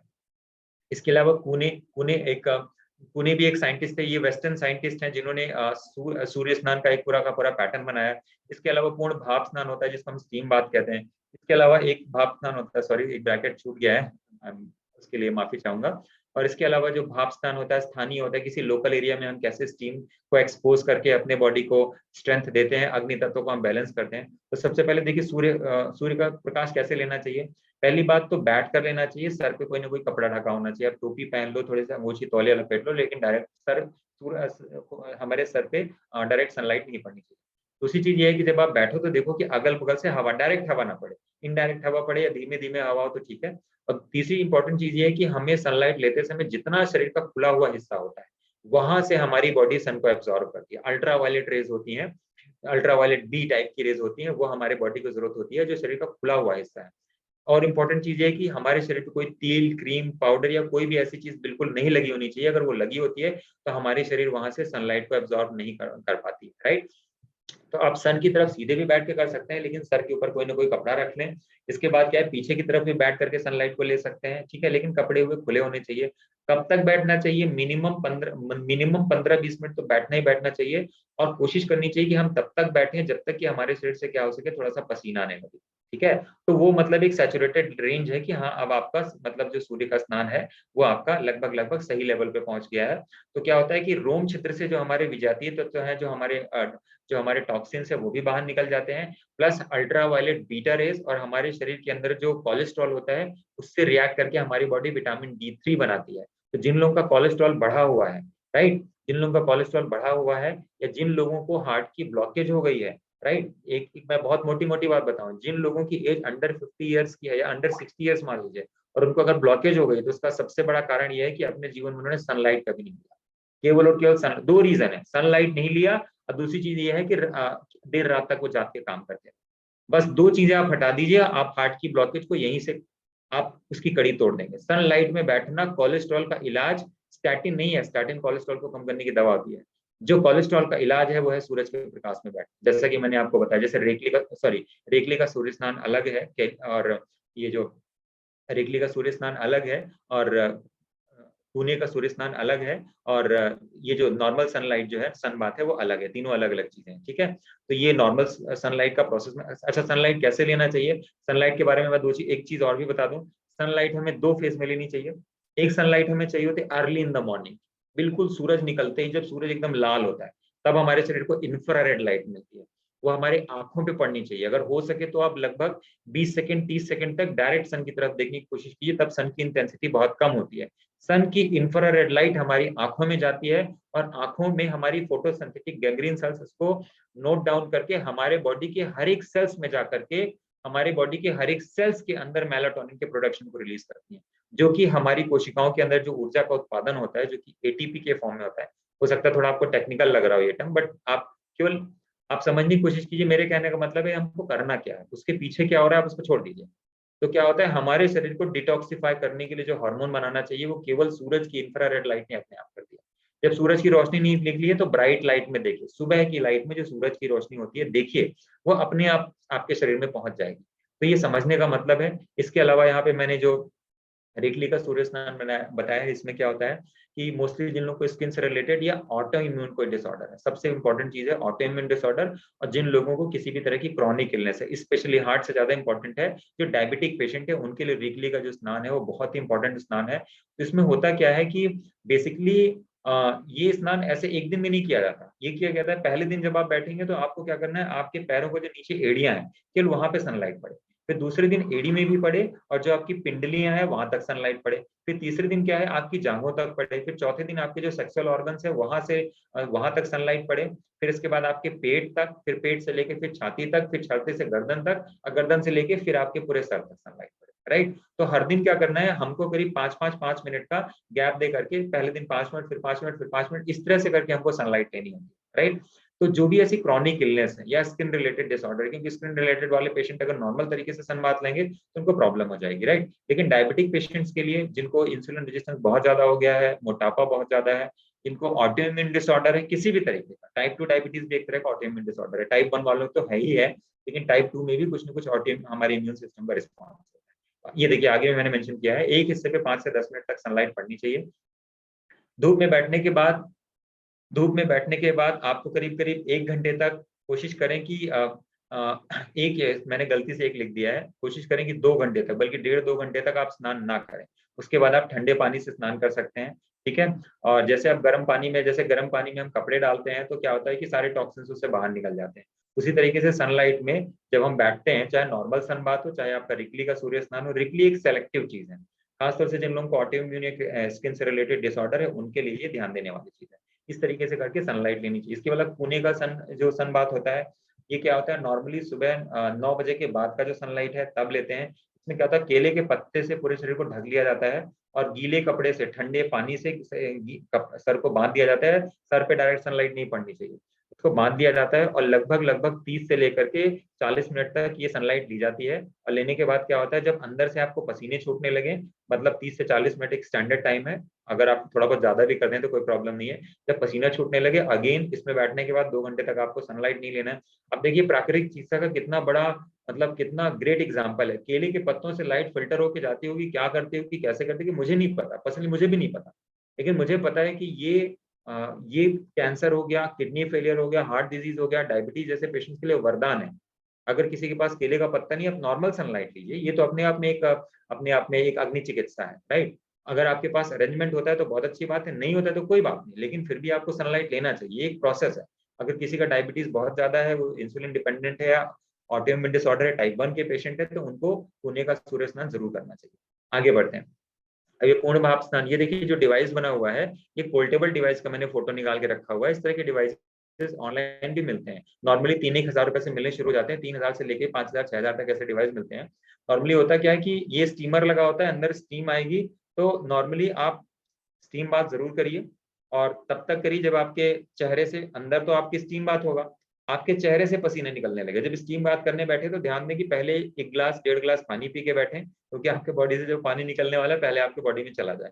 दूसरी चीज क्या होती है कि आप अपने सर पे एक कपड़ा रख लें, ठीक है, एक ठंडा कपड़ा रख लें, और कोशिश करें कि पूरा गीला हो कपड़ा, पानी बहता हुआ हो, तो ताकि जब तक आप बैठे हुए हैं, जब तक आप स्टीम ले रहे हैं, तब तक आपके शरीर में ऊपर से ये ठंडा कपड़ा हुआ रखा रहे। मैं आपसे 30 सेकंड्स के लिए ब्रेक चाहूंगा, प्लीज मुझे टाइम दीजिएगा, मैं थोड़ा पानी ले लूँ अपने लिए।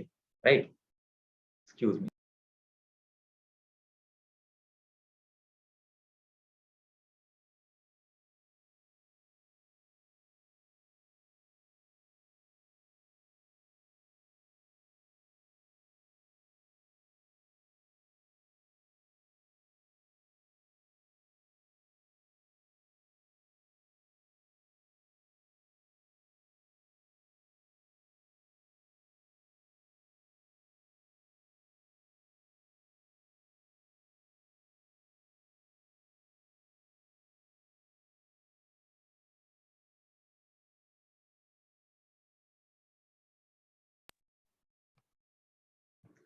सॉरी, क्षमा चाहूंगा आप लोगों को वेट करने के लिए।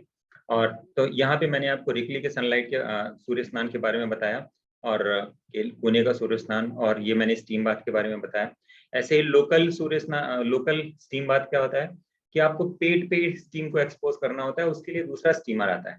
जैसे नॉर्मली मैं लोगों को बोलता हूँ कि जो स्पाइनल बात होती है, जैसे कई लोगों को सर्वाइकल का पेन होता है उनके लिए, तो क्या होता है स्टीम लेकर के उनके स्पाइनल के एरिया में उसको प्रोजेक्ट किया जाता है, जिससे क्या होता है कि हम अपने स्पाइनल की जितनी भी नर्व्स होती हैं, हमारे शरीर के हर हिस्से में नर्व्स जाती हैं, उसकी हम सेहत को इम्प्रूव करते हैं। तो ये क्या होता है, लोकल सूर्य स्नान होता है, राइट।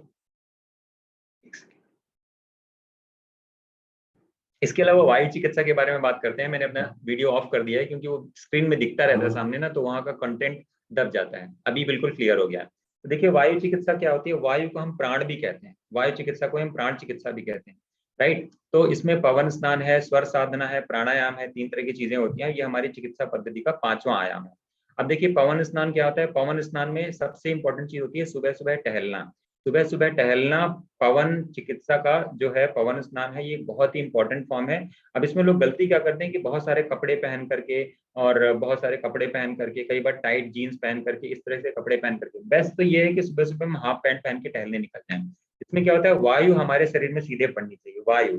तो सबसे अच्छा ये होता है कि अगर आपके पास अगर प्राइवेट पर्सनल आपका टेरिस है या आपका पर्सनल गार्डन है, जितने कम से कम कपड़े पहन करके आप टहलते हैं, क्योंकि वायु हमारे शरीर में जाकर के हमारे वायु का जो स्तर है उसको संतुलित करती है।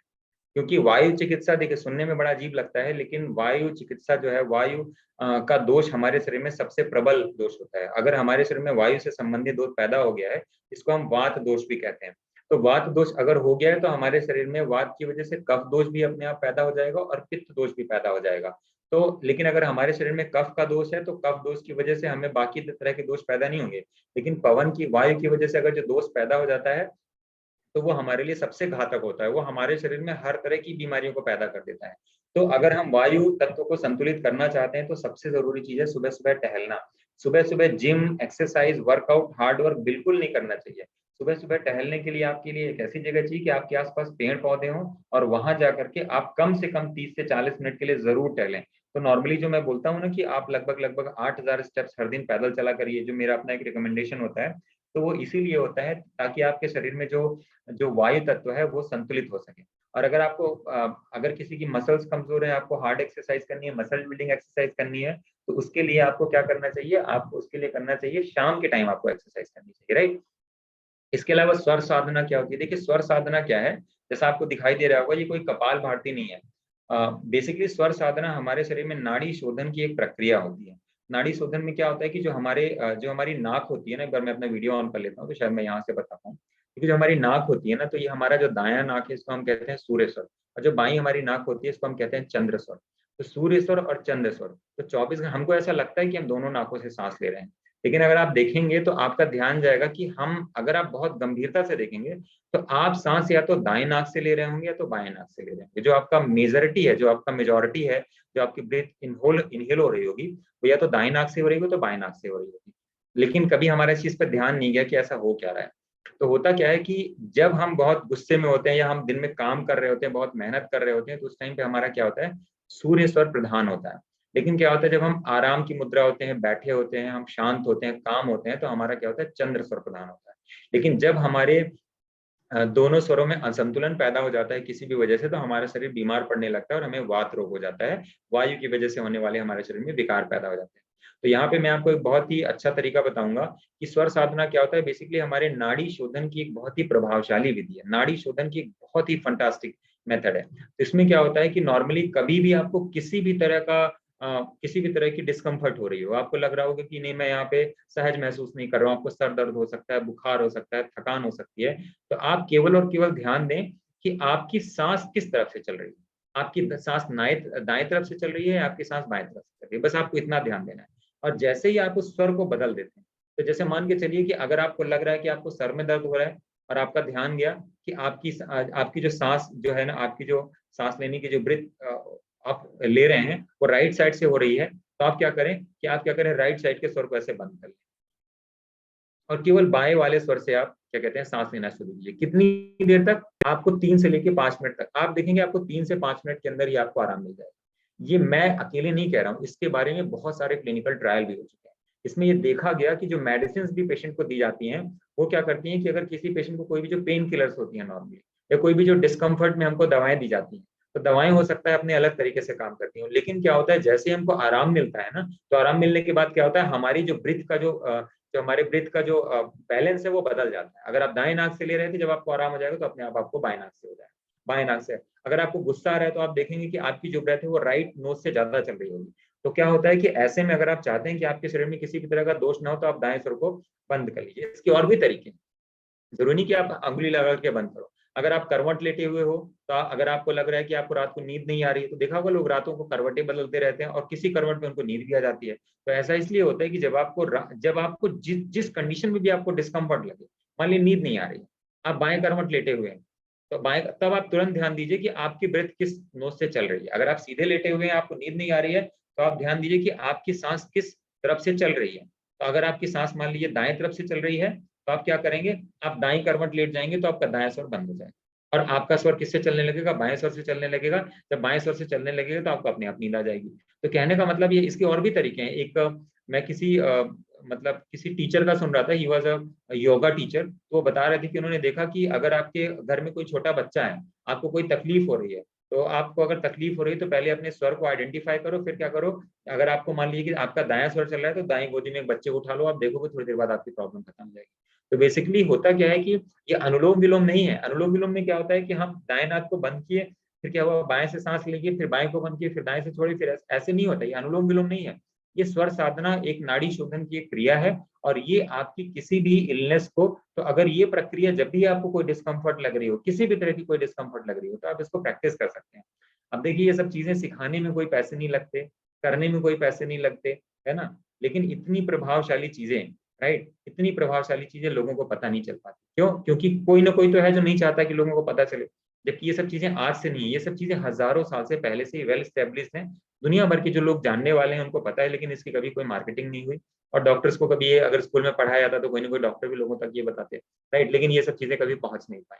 एनीवेज, तो मैंने सब चीजें समेटियां जोड़ी हैं। इसके बाद जो हमारी वायु तत्व चिकित्सा है उसके लिए हम प्राणायाम करते हैं। प्राणायाम के माध्यम से हम अपनी जो हमारी वायु तत्व है उसको संतुलित कर सकते हैं। प्राण का मतलब ही होता है प्राण प्लस आयाम। प्राण मतलब जो हमारी प्राणिक ऊर्जा है, और इसके अलावा आयाम मतलब उसका एम्पलीट्यूड, मतलब अपने सांसों की गति को घटाना या बढ़ाना या उसको चेंज करना। जैसे अलग अलग तरह के प्राणायाम होते हैं, उज्जयी प्राणायाम है, आपका कपाल भाती प्राणायाम है, आपका अनुलोम विलोम प्राणायाम है, आपका भ्रामरी प्राणायाम है। ठीक है, कुल मिलाकर के 8 तरह के जो प्राणायाम हमको बताए जाते हैं। तो ये सारे के सारे प्राणायाम का क्या योग होता है, तो मैं आपको एक बात बता दूं, केवल वायु चिकित्सा एक ऐसी चिकित्सा है जिसके माध्यम से हम किसी भी रोग को 99% तक केवल और केवल वायु तत्व को संतुलित करके हम हर रोग को ठीक कर सकते हैं। आप यकीन मानिए कि हमारे शरीर में जब भी कोई रोग होता है तो कहीं ना कहीं उसका आधार वायु तत्व होता है। तो जो लोग भी हैं, चाहे आपको कोई भी बीमारी है, नहीं है, कोई भी बीमारी है, लेकिन एक बात ध्यान दीजिए कि आपको इस तत्व को हर दिन, कुछ हो ना हो, 15 मिनट कपाल भारती, भारती नहीं भाती, कपाल भाती करना ही करना। अगर आपने ये आज अपनी आदत बना ली तो इसका मतलब ये है कि आपने अपने जीवन भर के लिए बीमारी को छोड़ने का एक रास्ता आज यहीं से खड़ा कर दिया। 1 महीने बाद मैं आपसे पूछूं, आप बोलो कि मेरी प्रॉब्लम वहीं की वही है, ऐसा हो ही नहीं सकता कि आपकी प्रॉब्लम वहीं की वही है। ऐसा असंभव है, क्योंकि ये चीज इतनी प्रभावशाली है, इतनी प्रभावशाली है, ये आप तब महसूस कर सकते हैं जब आप इसको अनुभव करेंगे। और देखिए, ये सेशन तो केवल और केवल आपके पर्सनल नॉलेज के लिए है, लेकिन आपका एक्सपीरियंस, आपको इसका इंपॉर्टेंस कब समझ में आएगा, जब आप एक्सपीरियंस करेंगे। अगर आप एक्सपीरियंस नहीं करेंगे, जिस मिठाई को आप खाएंगे नहीं, तो आपको कैसे पता चलेगा कि कितनी मीठी है। तो एनीवेज, तो ये सब चीजें जो थी, मैंने प्राकृतिक चिकित्सा के जो मूल अवयव थे वो मैंने आपको बता दिया। इसके बाद मैं आपको कुछ और चिकित्सा के बारे में बिल्कुल फास्ट लेके चलूंगा, क्योंकि ऑलरेडी टाइम काफी हो गया है। मुझे लगता है 9:13 हो गए, 1 घंटे हो चुका है। तो आप लोगों को कैसा लग रहा है ये सेशन? कोई चैट में बताना चाहेगा जो अभी तक मैंने सेशन कवर किया, आप लोगों को कैसा लगा, जो 5 तत्व की चिकित्सा थी? कोई लोग चैट विंडो में अगर लिखना चाहे तो मेंशन कर सकते हैं, 12 लोग हैं ग्रुप पे। एनीवे, तब तक मैं आगे बढ़ता रहता हूँ। इसके बाद पंचकर्म चिकित्सा, जो 5 तरह के कर्म होते हैं, उसके बारे में यहाँ पे मैं ब्रीफ में डिस्कस करूंगा। Thank you so much Atul sir. और जैसे वमन है, विरेचन है, बस्ती है, नस्य है। बस्ती में भी अनुवासन, आस्थापन, 2 तरह की प्रक्रियाएं होती हैं। नस्य कर्म होता है। तो ये 5 तरह की क्रियाएं होती हैं। तो वमन का मतलब होता है वॉमिटिंग करना, मतलब मुंह से जब कोई चीज बाहर निकालते हैं तो उसको वमन कहते हैं। विरेचन कहते हैं, मतलब जब हम पीछे से कोई चीज को एक्सक्रीट करके बाहर निकालते हैं, जैसे हमारा एनीमा वगैरह है। एनीवेज में आगे बढ़ के इन सबको डिटेल में मैंने कवर किया है। देखिए, सबसे पहले हमारा जो पंचकर्म के अलावा जो हमारी और प्रक्रियाएं होती हैं, जैसे एक अभ्यंग मसाज होता है, इसमें क्या होता है, अलग अलग बीमारियों के हिसाब से अलग अलग तरह के जो आयुर्वेदिक तेल होते हैं उससे क्या होता है, शरीर की मसाज की जाती है। और हर जगह लगभग आज की डेट में पंचकर्मा सेंटर्स जगह जगह खुले हुए हैं, राइट। और जगह मतलब पंचकर्मा सेंटर्स इतनी तेजी से बढ़े हैं, इतनी तेजी से बढ़े हैं पिछले में, क्योंकि मैं इस फील्ड में हूँ शायद इसलिए मैं जानता हूँ, जो लोग नहीं जानते क्योंकि वो उस फील्ड में होते नहीं। तो जिसको, जैसे कि जो आदमी जिस फील्ड का होता है ना, उसको पता होता है कि इसमें क्या ग्रोथ हो रही है। जो आदमी जिस फील्ड का नहीं होता उसको क्या पता है कि इसमें क्या ग्रोथ हो रही है। उसको लगता है कि जो मुझे पता है सब कुछ दुनिया उसी के इर्द गिर्द है। तो जितनी तेजी से पंचकर्मा के सेंटर्स और इस तरह के काम करने वाले लोग बढ़े हैं, और मैं आपको एक बात और बता दूं, पंचकर्मा एक ऐसी चिकित्सा पद्धति है जिसमें ये अभ्यंग भी आता है। इसका प्रॉपर आपको रीइंबर्समेंट मिलता है। रीइंबर्समेंट मतलब आपको सारी इंश्योरेंस कंपनी, अगर आप ये ट्रीटमेंट लेते हैं तो आपको पैसा देती है। और दुनिया में ऐसा कोई बीमारी नहीं है जिसके मतलब कोई ऐसा क्लिनिकल ट्रायल नहीं हुआ जिसमें ये ना देखा गया हो कि पंचकर्मा की उसके ऊपर पॉजिटिव रिजल्ट नहीं है। एक दवाई हो सकती है कि अच्छा इस बीमारी के इसके पॉजिटिव रिजल्ट आते हैं, इसमें हार्मफुल रिजल्ट आते हैं और इसकी वजह से इसको नुकसान हो गया, लेकिन पंचकर्मा का आज तक कोई भी बीमारी, चाहे वो ऑटोइम्यून डिसऑर्डर हो, चाहे इन्फेक्शियस डिजीज हो, चाहे आपकी लाइफस्टाइल रिलेटेड डिसऑर्डर हो, कोई ऐसी बीमारी नहीं जिसमें उसके फायदे ना देखे जाए। हमको सुनने में लगता है मसाज करने से क्या होगा, राइट। उसके प्रॉपर स्टेप्स होते हैं, पूरा एक प्रोसीजर होता है, राइट। लेकिन उसके जरूरी होता है कि उस आपकी जो स्पेसिफिक बीमारी है उसमें किस तरह का मेडिकेटेड ऑयल यूज किया जाता है और उससे प्रॉपर चिकित्सा की जाती है। तो अभ्यंग मसाज एक तरह से एक मसाज चिकित्सा है। इसके बाद हमको स्टीम बाथ लेना होता है और उसके बाद हमको नहाना नहीं होता अगले 3 से 4 घंटे तक, राइट। उसी के बाद एक दूसरी चीज होती है नाभि बस्ती होती है। तो केवल नाभि बस्ती नहीं होती, नाभि बस्ती होती है, नेहरू बस्ती होती है, स्पाइनल पे जो बस्ती की जाती है, जिसमें क्या होता है कि ये जो आप देख रहे हैं कुएं जैसा पदार्थ, ये बेसिकली उड़द की दाल का बना होता है। इसको पूरा इसको बेल करके चारों तरफ कुएं जैसा लगा दिया जाता है और इसके ऊपर क्या होता है, कैस्टर ऑयल भर दिया जाता है ना, कैस्टर ऑयल भर दिया जाता है। अब आप सोच नहीं सकती कि कितना इतना इंपॉर्टेंट ट्रीटमेंट, अगर आपको स्टोन हो रखा है, अगर आपके गॉल ब्लैडर में स्टोन है, किडनी में स्टोन है, कहीं पर भी कोई स्टोन है, तो आप अगर ये नाभि बस्ती करते हैं तो धीरे धीरे वो अपना स्टोन खत्म होने लगता है। आपके पेट से संबंधित कोई भी विकार है उसको ठीक करने के लिए महान पद्धति है।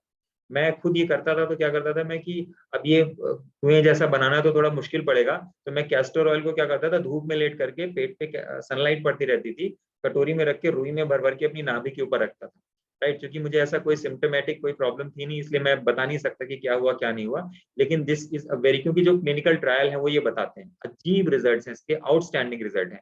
खासतौर से अगर आपको डायबिटीज है, अगर आप लंबे टाइम से डायबिटिक है, अगर आप इंसुलिन आपकी तरफ जा रही है, तो आप ये मान के चलिए ये आपके लिए हफ्ते में 1 दिन 2 दिन तो मस्त है। आज की डेट में रेडीमेड भी कुछ ऐसा आता है डिवाइस, मुझे पता करना पड़ेगा, मुझे नहीं पता, क्योंकि बनाना बड़ा मुश्किल है कि, क्योंकि ये बड़ा तामझाम का काम होता है। लेकिन अगर आप ये कर सकें तो ये पता नहीं क्या कर जाएगा आपके लिए। एनीवेज, ऐसे ही शिरो पिच्चू होता है, शिरो धारा होता है। तो शिरो पिच्चू में बेसिकली देसी घी इस्तेमाल किया जाता है। ये हमारे पूरे नर्वस सिस्टम, अगर आपको एंग्जाइटी है, घबराहट है, बेचैनी है, आपको टैकीकार्डिया है, आपको डॉक्टर ने पेसमेकर लगाने के लिए बोल दिया है, शिरो पिच्चू घी से पूरे सर पे मालिश की जाती है। और इसके बाद क्या होता है, रुई में गरम गरम घी लपेट करके आपके सर पे रख दिया जाता है, और जैसे सरदार जी लोग पगड़ी बांधते हैं उस तरह से आपके सर में पूरी पगड़ी बांध दी जाती है 12 घंटे के लिए, 12 घंटे के लिए। और इसके बाद क्या होता है, आपको अगले 12 घंटे तक नहाना भी नहीं होता ये शिरो पिच्चू करने के बाद। तो एक बहुत ही प्रभावशाली चिकित्सा पद्धति है।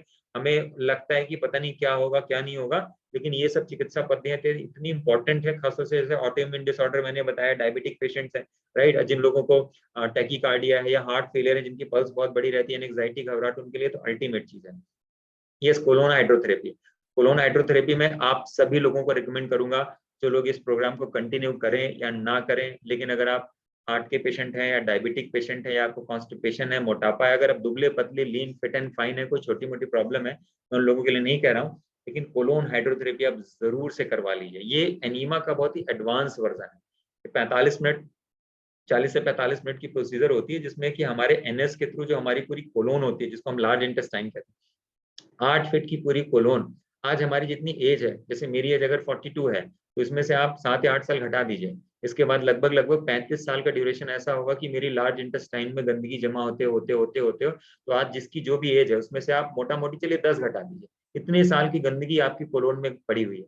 इसकी वजह से आपकी जो लार्ज इंटेस्टाइन है उसका जो गट मूवमेंट है वो कंप्रोमाइज्ड है, आपका न्यूट्रिशन एब्जॉर्प्शन कंप्रोमाइज्ड है, आपकी इम्यूनिटी उसकी वजह से नहीं हो पा रही है, इसी की वजह से आप डायबिटिक है, कॉन्स्टिपेशन इसी की वजह से हो रहा है, इंसुलिन रेजिस्टेंस इसी की वजह से बढ़ रहा है, हार्ट का प्रॉब्लम इसी वजह से बढ़ा हुआ है, मोटापा इसी की वजह से बना हुआ है। तो सबसे जो प्रभावशाली चीज हो सकती है, जिस दिन आपने करा लिया ना, इसमें कुछ तरीके होते हैं कि कोलोन हाइड्रोथेरेपी के बाद आपको अगले 1 दिन तक कोई सॉलिड फूड नहीं लेना होता, थोड़ा घी वगैरह डाल के मूंग के दाल और चावल वगैरह की आप दलिया वगैरह खा सकते हैं। कोशिश कीजिए आप एक बार ही खाएं बस, राइट। हल्का फुल्का लिक्विड ले सकते हैं, इस तरह से हमको ध्यान देना होता है।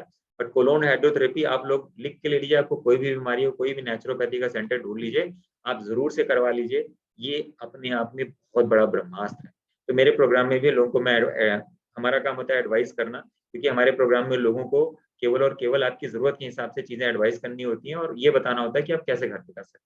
कोई चीज अगर घर पे नहीं हो सकती तो आप बाहर कर सकते हैं, तो ये आपके ऊपर है। इसके अलावा नत्स्यम क्या होता है, रोगन बादाम का ऑयल है, सरसों का तेल है, नारियल का तेल है, अलग अलग तरह के ऑयल नाक में डालने से क्या होता है, हमारा जो इम्यून सिस्टम है, खासतौर से हमारा मौसम बदलता है, तो मौसम बदलने की वजह से क्या होता है कि हमारे बॉडी में जो इन्फेक्शियस डिजीज होती है, जैसे अचानक से सर्दी हो जाती है, जुकाम हो जाता है, बुखार हो जाता है, खासतौर से ऐसे पेशेंट है जिनको किसी तरह की ऑटो इम्यून डिजीज है, जिसमें कि मैं टाइप 2 डायबिटिक के पेशेंट्स को भी कंसीडर करके रखता हूँ। तो ऐसे पेशेंट्स के लिए बहुत जरूरी है, अगर आपके आसपास पॉल्यूशन बहुत खराब है, पॉल्यूटेड एनवायरनमेंट में रहते हैं, देर रात से आप जागते हैं, सोते हैं, तो ये आपके लिए कितना इंपॉर्टेंट हो सकता है। ये आप छोटी सी एक आदत है, आप सोचिए केवल एक छोटी सी एक्टिविटी करने से आप कितनी बड़ी होने वाली बीमारियों को, क्या जरूरी है कि जिस दिन मुझे कैंसर हो जाएगा, जिस दिन मेरी किडनी फेल हो जाएगी, उस दिन मैं कुछ करने के लिए आऊंगा, वो सब चीजों की शुरुआत आज से ही कर सकता हूँ। तो एक तो ये रोगन बादाम का तेल है, इसके बाद अच्छा होता है कि मैं अमरूद के पत्तों से एक बार गरारा कर लूँ, या थोड़ा नमक डाल के गरारा कर लूँ, वो तो आगे की प्रोसेस है, राइट, कि किसको क्या करना चाहिए। लेकिन मैं एक मेथड बता रहा हूँ कि नत्स्यम नाक में ऑयल डालने से हम कितनी सारी चीजें ठीक कर सकते हैं, इसका आप अंदाजा भी नहीं लगा सकते। इसके अलावा पोटली पत्ती, जैसे मैंने अभ्यंग मसाज के बारे में बताया था, इसमें क्या होता है, एक स्पेसिफाइड पोटली बनाई जाती है, इसमें 14 तरह की हर्ब्स होती हैं, आपको हर्ब्स इकट्ठी करनी होती हैं, और इकट्ठा करने के बाद क्या होता है कि उसकी पोटली बना करके एक स्पेसिफाइड ऑयल से आपके स्पाइनल के ऊपर, आपकी मसल्स के ऊपर, खासतौर से जो लोग डायबिटिक पेशेंट, ऐसा आप इंसुलिन रेजिस्टेंस को तोड़ने के लिए ना, अगर आपके बॉडी में मसल्स नहीं तो इंसुलिन रेजिस्टेंस, और तो कहीं है नहीं। अब ये मान के चलो कि अगर हम केवल और केवल पोटली पट्टी लगातार हफ्ते में 2 दिन 3 दिन 2 दिन, और वो भी घर पे अरेंज करना क्या है, हल्का सा गर्म करके, इंडक्शन वगैरह पे गर्म करके पूरे शरीर पे, स्पाइनल में, बॉडी में, कहीं से भी हमारा ऑब्जेक्टिव क्या है, जो आप अपने से करेंगे तो आपको हो सकता है 2 साल लग जाए, वही आप इस मेथड के साथ करेंगे तो हो सकता है 3 महीने में अचीव कर। तो ये फास्ट ट्रैक चीज हो गई ना। आप मतलब एक छोटा सा ऐड ऑन है आपको, कि आपने अगर करना शुरू कर दिया, आपको पता होना चाहिए क्या करना है, बाहर जाके भी करवा सकते हो, ऐसा कुछ नहीं है। बाहर जाने के खर्चे होते हैं, अगर एक बार का आपको कोई 1000 रुपया भी ले रहा है तो हफ्ते के 2-1000 रुपया खर्च हो जाएंगे। आपको बस पता हो जाए कि मेरे को क्या क्या करना है, कैसे बनाना है, पोटली बना के आप रख दो, उसको आप आराम से 1 महीने यूज कर सकते हो। फिर 1 महीने के बाद करना क्या है, उसमें जो हर्ब्स लगती है आपने बना के रख लिया, उसको करना क्या, हफ्ते में 1 दिन भी करते हो तो घर का ही तो है, जिस दिन आपकी वीकेंड्स होता है आप कर लो। और बस अगेन इसमें ध्यान देना होता है कि पोटली पट्टी के बाद हमको अगले घंटे 2 घंटे नहाना नहीं होता है, डायरेक्ट हवा नहीं पड़नी चाहिए शरीर में, इसका ध्यान देना होता है। टेंस थेरेपी होती है, ये हमारे बॉडी के लिए, अगर आपको एंग्जाइटी है, घबराहट है, बेचैनी है, टेंस थेरेपी वेरी पावरफुल चीज होती है। इसमें क्या होता है, हमारे पैरों में, हमारे पेट पे, हमारे यहाँ पे बैक साइड में, राइट, बॉडी के अलग अलग ऑर्गन्स में छोटे छोटे, इसमें क्या होता है, इम्पल्स जनरेट होता है, राइट। ये हमारे पूरे बॉडी के नर्वस सिस्टम को करेक्ट कर देते हैं, पूरे बॉडी में से ब्लड फ्लो अच्छा हो जाता है, जो हमारे सिग्नल्स बॉडी में एक जगह से दूसरी जगह ट्रांसफर नहीं हो पा रहे हैं, ये सब क्वांटम हीलिंग का हिस्सा है। सॉरी मैं बताना भूल गया कि ये सारी चीजें मिक्स्ड हैं, इसमें आयुर्वेदिक चिकित्सा और जो क्वांटम हीलिंग, तो एक क्वांटम हीलिंग डिवाइस है, tense therapy quantum healing device है। इसके अलावा मैग्नेटिक मैट्रेस होती है, तो देखा होगा ना कि जो हमारी पुरानी संस्कृति रही है उसमें हमेशा बोला जाता था कि आप नॉर्थ में सर करके नहीं लेटना है, साउथ में सर करके लेटना है, तो उसका क्या फर्क है। आज की डेट में तो लोग जानते हैं कि भाई इलेक्ट्रोमैग्नेटिक वेव्स जो अर्थ की होती हैं, तो उसकी वजह से क्या होता है कि जब हम लेटते हैं तो हमारे बॉडी का पूरा ब्लड का फ्लो एकदम इनलाइन हो जाता है। तो ये मैग्नेटिक मैट्रेस भी बिल्कुल वैसे ही काम करती है। तो अगर आपका एक बहुत ही हाई बूस्ट का मैग्नेटिक मैट्रेस है, तो आप देखोगे जब आप मैग्नेटिक मैट्रेस को, केवल हमको करना क्या है, जो हम रोज कर रहे हैं वो करते ही रहेंगे, लेकिन एक मैग्नेटिक मैट्रेस अगर हमने हाई बूस्ट के ले ली, उसके अगर हम लेटते हैं, तो आप ये सोचिए अगर आपका सोना अच्छा हो गया तो बॉडी का रिपेयरिंग अच्छा हो गया, बॉडी का रिपेयरिंग अच्छा हो गया तो सब कुछ अच्छा हो गया, राइट। तो ये छोटी छोटी चीजें हैं, इसमें कोई बहुत रॉकेट साइंस नहीं। इसके अलावा टेराहर्ट्ज में, ये बहुत पावरफुल डिवाइस है, it's very very powerful device. Terahertz frequency के ऊपर बहुत सारे रिसर्च भी हो चुकी हैं। बेसिकली गीगाहर्ट्ज के ऊपर की फ्रिक्वेंसी को टेराहर्ट्ज कहते हैं, पहले मेगाहर्ट्ज, फिर गीगाहर्ट्ज, फिर इसके बाद टेराहर्ट्ज। टेराहर्ट्ज की बहुत ही लो पावर की फ्रीक्वेंसी होती है। ये करती क्या है कि हमारे बॉडी के जो हाइबरनेटेड सेल्स, जैसे मान लीजिए किसी को हार्ट का ब्लॉकेज हो गया है, किसी को डायबिटिक पेशेंट्स के लिए तो इसका कोई जवाब ही नहीं है। पेट का प्रॉब्लम है, डायबिटीज पेशेंट्स हो, किसी को स्टोन हो रखा है, किडनी स्टोन है, किसी को गॉल ब्लैडर में स्टोन हो रखा है, बॉडी के किसी भी ऑर्गन में अगर स्टोन हो रखा है, तो ये क्या करती है, जो हमारे बॉडी की डैमेज सेल्स उसको पूरा हील कर देती है। हीलिंग पावर बहुत अच्छी हो जाती है। तो ये थेरेपी लेने के पहले आप थोड़ा सा पानी लेकर के पहले पानी पी लें, फिर आप टेराहर्ट्ज गन आती है, राइट। तो मार्केट में क्या है कि देखिए टेराहर्ट्ज गन बनाने वाली जो सबसे अच्छी कंपनीज है वो कुछ नेटवर्क मार्केटिंग की कंपनीज है, उनके डिवाइसेस थोड़े से महंगे रहते हैं, लेकिन अब तो जो मेरा अभी तक एक्सपीरियंस है कि उनके रिजल्ट्स भी बहुत अच्छे रहते हैं। बाकी नॉर्मली मार्केट में जो टेराहर्ट्ज गन आती है वो काफी सस्ती रहती है, उसके भी रिजल्ट्स होंगे, बट अभी तक मेरे पास कोई ऐसा एक्सपीरियंस नहीं है कि मैं बता सकूं कि किसने इसको कितना इंप्लीमेंट किया। लेकिन जिन लोगों ने जिनको मैंने देखा है अपने साथ, जो एक हमारे राजीव जी हैं, तो वो इस तरह की डिवाइसेस रिकमेंड करते हैं, और इस तरह से ही जो पेन रिलीफ, जिनको तकलीफ हो रही है, किसी बॉडी में पेन हो रहा है, या जो कैंसर के पेशेंट्स हैं, केवल और केवल वो जब वो टेराहर्ट्ज गन के पेशेंट को 1-1 घंटे के लिए देते हैं, तो देखते हैं कि कुछ ही दिनों के अंदर उसका पूरा डायबिटीज कंट्रोल हो गया, पूरी तरह से उसका पता नहीं क्या क्या कंट्रोल हो गया, कितनी पेन किलर, मतलब जो इंसान सालों से परेशान है, हर जगह ट्राई मार लिया, उसकी प्रॉब्लम ठीक नहीं हुई, वो बंदा केवल 2 से 3 दिन में वो सारी की सारी प्रॉब्लम से उसको आराम मिल जाता है। तो ये सब चीजें बहुत ही पावरफुल हैं।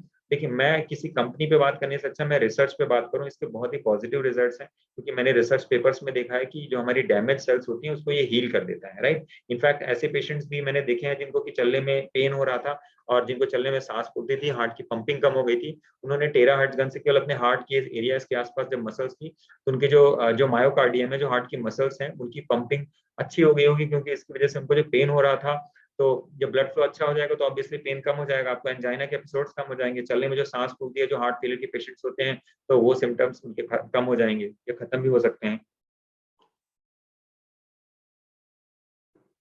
तो ये टेराहर्ट्ज के बारे में मैंने आपको बताया। एनीमा, वाटर एनीमा है, मेडिकेटेड एनीमा है, अलग अलग तरह की औषधियों से युक्त एनीमा है, जिसको मेडिकेटेड एनीमा कहते हैं। सबसे इफेक्टिव जो घर पे आप कर सकते हैं वो है त्रिफला के पानी का एनीमा। त्रिफला के पानी को रात को डुबो, थोड़ा सा आधा चम्मच डाल करके पानी में डाल करके लगभग 200 ml हम वॉशरूम में जाकर के इस तरह से एनीमा खुद कर सकते हैं। इनफैक्ट जब ये प्रोग्राम स्टार्ट होता है तो जो पहला प्रोग्राम मैं लोगों को करने के लिए देता हूँ वो एनीमा ही करने के लिए देता हूँ, राइट। त्रिफला का एनीमा ये कितना पावरफुल हो सकता है, जब आप 3-4 दिन कर लेंगे तब आपको पता लगेगा। अभी मैं बताऊंगा तो आपको समझ में नहीं आएगा, क्योंकि डिटॉक्सिफिकेशन का देखिए जितनी चीजें मैंने आपको बताई सब कुछ बॉडी को डिटॉक्स करती है, सब कुछ। वो 5 तत्वों की चिकित्सा, चाहे वो टेराहर्ट्ज गन रहा हो, चाहे वो एनीमा चिकित्सा रहा हो, जितनी भी चिकित्साएं हैं, चाहे वो अभ्यंग रहा हो, चाहे पोटली पट्टी रही हो, चाहे शिरोधारा रही हो, चाहे शिरो पिच्चू, जितनी भी मैंने गिनाई सब हमारे बॉडी को डिटॉक्स करने के लिए। इसके अलावा एप्सम सॉल्ट थेरेपी, मैंने एप्सम सॉल्ट में स्नान के बारे में बताया था। एप्सम सॉल्ट थेरेपी उन लोगों के लिए भी यूज की जाती है जो कमजोर हो गए हैं, जिनके जिनके हाथ पैर कपते हैं कई बार। तो क्या होता है कि पैरों में जमीन सॉरी मतलब पानी को थोड़ा गर्म करके 40-42 डिग्री पे थोड़ा सा हम सॉल्ट डाल देते हैं 1 मुट्ठी। इसके बाद क्या होता है, हाथों और पैरों को उसमें डिप करके रखते हैं, राइट। तो ये एप्सम सॉल्ट थेरेपी जो हमारे हाथों पैरों की जो नर्व्स होती हैं जो कमजोर हो जाती हैं उसके लिए बहुत फायदेमंद है, राइट। इसके बाद आईआर मसाज होती है। आईआर उन लोगों के लिए बहुत फायदेमंद होती है जिनको कि किसी स्पेसिफिक ऑर्गन में कोई प्रॉब्लम है, लाइक मसल से रिलेटेड प्रॉब्लम है, या मान लीजिए किसी को पेट से रिलेटेड कोई प्रॉब्लम है, फैटी लीवर के पेशेंट हैं, किडनी मतलब उनका क्रेटिनिन बढ़ा हुआ है, यूरिया बढ़ा हुआ है, ऐसे पेशेंट्स या जिनको कि स्पाइनल कमर में दर्द रहता है, तो उनके लिए क्या होता है कि आईआर मसाज इंफ्रारेड एक शायद मेरे पास यहाँ रखा नहीं, मेरे पास है, मैंने इसको 700 रुपीज का फ्लिपकार्ट से खरीदा था। तो ये एक इंफ्रारेड लैंप होता है, बस ध्यान देना होता है कि आंखों डायरेक्ट इसको देखना नहीं होता, इंफ्रारेड से थोड़ा दूर से करके उसकी सिकाई करनी होती है, 10-15 मिनट तक सिकाई करनी होती है। इसके बाद आप नारियल के पानी से या नारियल के तेल से या सरसों के तेल से वहां पे थोड़ी सी सिकाई कर देते हैं, ये तरीका होता है। उसके बाद हम वहाँ पे लीव्स वगैरह यूज कर सकते हैं, कैस्टर लीव है, कैस्टर लीव ऑक लीव की लपेट लगाई जाती है, तो ये पत्तियां होती हैं। अभी कुछ दिन पहले लास्ट ईयर में हमारे एक वेबसाइट है ओटीपी नहीं शायद कोई और वेबसाइट थी, तो उसमें क्या था कि मैंने देखा कि ये पत्तियां 70 रुपीज की मिल रही थी, एक पत्ती 70 रुपए की मिल रही थी। हमारे गांव में अंबार लगा हुआ है इसका, हालांकि शहरों में भी ये पत्तियां मिल जाती हैं। और ये जो दूसरा वाला आप देख रहे हैं इसको हम हमारे हमारे गांव में इसको मदार कहते हैं, वैसे इसको ऑक लीव कहते हैं, और ये कैस्टर लीव होती है। तो कैस्टर लीव ऑक लीव दोनों बड़ी गजब की चीज होती है। मुझे याद है गाँव में जब हम छोटे छोटे थे तो जब कोई जानवर बीमार हो जाता था, तो बीमार हो जाता था या जब कभी उसको लेट से बैठने उठने में तकलीफ होती थी, तो ये मदार के पत्ते लेकर के इसको क्या करते थे, कपड़े में लेकर के वहां पे बांध देते थे और वो एनिमल ठीक हो जाता था। तो ये बहुत ही पावरफुल चीजें हैं, इसको बहुत ज्यादा वाइडली यूज किया जाता है नेचुरोपैथी चिकित्सा में, खासतौर से पेट में। ये आप जो आप इसका मदार जिसको मैं कहता हूँ, जिसको ऑक लीफ कहते हैं या कैस्टर लीफ, इसमें आप हल्का सा सरसों का तेल लगा के या कैस्टर ऑयल लगा के इसको हल्का सा गर्म कर लें, पेट पे लगा करके इसको लपेट करके बांध लें 1 घंटे के लिए, कम से कम 1 घंटे के लिए, ज्यादा ज्यादा 2-3 घंटे के लिए बांध सकते हैं, राइट। तो ये कर सकते हैं, अपने हाथों की मसल्स में बांध सकते हैं, पिंडलियों में बांध सकते हैं, खासतौर से जो हार्ट फेलियर के पेशेंट हैं उनको पिंडलियों में इस तरह की चीजें बांधनी चाहिए। देखिए हमारा एडवाइस होता है पेशेंट की प्रॉब्लम के हिसाब से। इसके अलावा हॉट वाटर इमर्शन थेरेपी जो मैं जल चिकित्सा के बारे में बता रहा था, इसमें गर्दन तक पानी डाल के रखते हैं, गर्दन तक 40-42 डिग्री का पानी डाल के रखते हैं मिनिमम 40 मिनट के लिए, 40 से 50 मिनट, और मैक्सिमम 1 घंटा 1.25 घंटा, इससे ज्यादा नहीं तो आपको चक्कर आ जाएगा, आप गिर पड़ोगे। ये क्या होता है, हाई एटमॉस्फेरिक प्रेशर, जैसे नॉर्मल हम हवा में होते हैं तो हमारा एटमॉस्फेरिक प्रेशर 1 होता है, हम इसमें जाते हैं तो हमारे बॉडी का जो एटमॉस्फेरिक प्रेशर है वो 2 हो जाता है। तो 2 होने की वजह से क्या होता है, हमारी बॉडी के जो टॉक्सिन्स है ना वो अपने आप से पानी में निकल जाते हैं। तो जो लोग इंसुलिन डिपेंडेंट पेशेंट हैं, जो किडनी फेलियर के पेशेंट हैं, राइट, जिन लोगों को रेस्पिरेशन में बहुत ज्यादा प्रॉब्लम जा रही है, जैसे हार्ट फेलियर के पेशेंट है, आपकी सांस फूलती है, तो आप देखेंगे कि जैसे आप बैठेंगे तो आपके बॉडी में से जैसे सारा कचरा पानी बाहर निकल जाएगा ना, तो क्या होगा, क्योंकि हार्ट को मेहनत नहीं करनी पड़ेगी, अभी हार्ट को मेहनत करनी पड़ रही है, लेकिन जैसे हम 2 एटमॉस्फेरिक प्रेशर में आते हैं तो क्या होता है, अपने आप पानी के उस प्रेशर की वजह से सारे टॉक्सिन्स अपने आप बाहर निकल जाते हैं, तो हार्ट के ऊपर जो आफ्टर लोड है वो खत्म हो जाता है। तो 3 केस मैंने बताए, diabetic patient, heart failure patient, तीसरे किडनी फेलियर पेशेंट, इनके लिए वरदान है। अगर आप ये करना चालू कर देते हो तो आप समझ लो कि आपने जैसे डायबिटिक पेशेंट्स है आपने कर दिया तो किडनी के ऊपर से लोड हटा दिया, क्योंकि बॉडी को फ्लश आउट करने की आपको मेटफॉर्मिन लेने की जरूरत नहीं, ग्लूटाथोन लेने की जरूरत नहीं, कुछ भी लेने की जरूरत नहीं, क्योंकि सारा शुगर अपने आप निकल जाएगा। इसके बाद तो ये कुछ चीजें मैंने आपको बताई। जो हार्ट फेलियर के पेशेंट है, हार्ट को मेहनत नहीं करनी पड़ेगी, खासतौर से अगर खाना खाने के बाद आप बैठते हैं तो सबसे ज्यादा हार्ट को मेहनत करनी पड़ती है खाने को पचाने के लिए। तो आपको क्या होगा, आपको लगेगा कि जैसे कोई हार्ट के ऊपर लोड ही नहीं पड़ा, बिना किसी लोड के ही हार्ट क्या हो गया, बिना बिल्कुल लीस्ट एफर्ट की वजह से मतलब पूरे के पूरे खाने को पचा लिया और सारा का सारा जो न्यूट्रिशन था हमारी बॉडी ने एब्जॉर्व कर लिया। आगे बढ़ते हैं। इसके अलावा वाइब्रेशन थेरेपी है, तो देखिए वाइब्रेशन थेरेपी कई तरह के डिवाइसेस आते हैं, ये एक छोटा सा एग्जांपल है। बेसिकली ब्लड फ्लो को रीस्टोर करने के लिए, ब्लड फ्लो को रेगुलेट करने के लिए वाइब्रेशन थेरेपी यूज की जाती है। तो नॉर्मली क्या होता है, जिनकी लाइफस्टाइल बड़ी सिडेंटरी है, बहुत ज्यादा चलना फिरना ये सब नहीं हो पाता, तो आप ज्यादा नहीं केवल 10 मिनट के लिए आप केवल एप्सम सॉल्ट में अपने पैर को डाल के रखो थोड़ा सा अल्कलाइन वाटर के अंदर, और अपने वाइब्रेशन के ऊपर अगर आप 10 मिनट कर लेते हो तो आप ये मान के चलो कि आपके शरीर का पूरा सिस्टम तो कम से कम बना हुआ है। तो खासतौर से वो लोग हैं जो बहुत ज्यादा मेडिसिन पे हैं और उनका लाइफस्टाइल भी बहुत बिजी है, एक्सरसाइज करने का भी टाइम नहीं मिलता, उनके लिए तो बहुत ही जरूरी चीज है। बाकी काफ मसाज, काफ जो मसल्स होती हैं जिसको हम पिंडलियां कहते हैं, इसको हम पूरे शरीर का सेकंड हार्ट भी कहते हैं, हमारे दिल का सेकंड हार्ट है। तो इसमें क्या होता है, नॉर्मल सरसों का तेल लगा के, नारियल का तेल लगा करके, राइट, इसकी मसाज की जाती है। मसाज करने के बाद क्या होता है, इसके ऊपर एक लपेट भी बांधी जाती है, मतलब एक छोटा सा कपड़ा है, सूती कपड़ा है, उसको पानी में डाल करके ठंडे पानी में इसको 45 मिनट से लेके 1 घंटे तक बांध दिया जाता है। और बेस्ट टाइम ये होता है कि आप इसको खाना खाने के बाद कर लें, राइट। और जो हार्ट फेलियर के पेशेंट है, इनकी पंपिंग बहुत कम हो गई है, हार्ट ब्लॉकेज वाले पेशेंट भी कर सकते हैं, उनके लिए भी फायदेमंद होगा, पर हार्ट फेलियर वाले पेशेंट्स का तो कोई तोड़ ही नहीं है।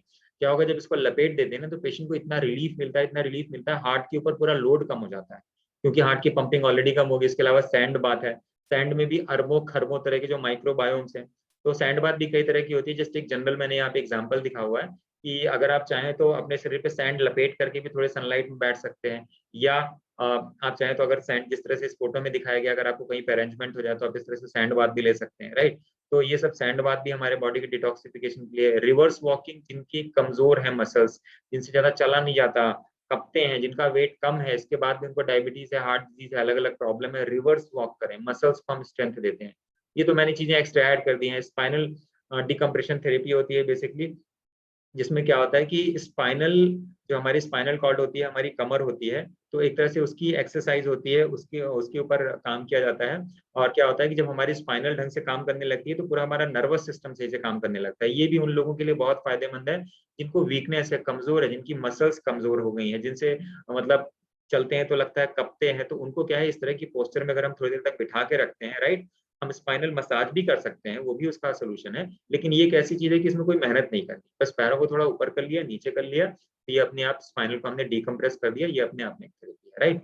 और आगे बढ़ते हैं। इसके अलावा ग्रेडियंट ठंडी पट्टी, ये भी जब हम ट्रीटमेंट स्टार्ट करते हैं तो सबसे पहले लोगों को एनीमा और ग्रेडियंट ठंडी पट्टी कहते ही कहते हैं। ये फ्लिपकार्ट वगैरह मिलती है, माथे पे, गर्दन पे, पेट पे, पैरों में भी लगा लिया। क्या होता है, ग्रेडियंट बन जाता है, ग्रेडियंट, जैसे क्या होता है ना, गरम ठंडा गरम ठंडा गरम ठंडा, बॉडी का टेम्परेचर 37 हो गया, पट्टी का टेम्परेचर हो गया 10 डिग्री 5 डिग्री, तो क्या होगा कि ब्लड के फ्लो, जैसे खून है ना, क्या होता है खून क्या होता है, ठंडे से गर्म क्षेत्र की तरफ अपने आप फ्लो कर जाता है, जैसे लिक्विड होता है। तो हमारे बॉडी में 72% तो पानी ही पानी है। जब ग्रेडियंट बन जाता है तो हमारे हार्ट को मेहनत नहीं करनी पड़ती, स्पेशली अगर कोई हार्ट फेलियर का पेशेंट है। और हार्ट फेलियर छोड़िए, आप चाहे इंसुलिन रेजिस्टेंस हो, चाहे हार्ट की ब्लॉकेज हो, चाहे हार्ट फेलियर हो, चाहे मोटापा हो, चाहे कुछ भी हो, जब ब्लड का फ्लो बिना किसी एफर्ट के आसानी से हर जगह तक पहुंच पाता है, तो पता चला किसी को रेगुलर बेसिस पे सर दर्द हो रहा था, किसी को बीपी का प्रॉब्लम है, राइट। ये सब चीजें देखेंगे कि आपने जैसे 15-20 दिन कर लिया तो आप देखेंगे अपने आप ही सारी चीजें अपने आप ठीक होनी शुरू हो गई, राइट। डार्क रूम थेरेपी, ये मैंने जस्ट अभी एक पेशेंट के ऊपर मैंने ट्राई किया था, अभी 2023 में मैंने ट्राई किया था, बट उसके रिजल्ट्स बहुत अच्छे रहे। और डार्क रूम थेरेपी और एक फॉरेस्ट थेरेपी, तो ये चीज होती है कि आप कम से कम 15 दिन के लिए कुछ ऐसा प्रोटोकॉल पकड़ लें कि शाम को घर आने के बाद और 7 बजे के खाना खाने के बाद आप अंधेरे कमरे में रहें, आप उजाले में ना जाएं, आपकी आंखों पे भी रोशनी न पड़े। कुछ सुनना है तो म्यूजिक सुन सकते हैं, लेकिन आंखों पे कोई रोशनी नहीं पड़नी चाहिए।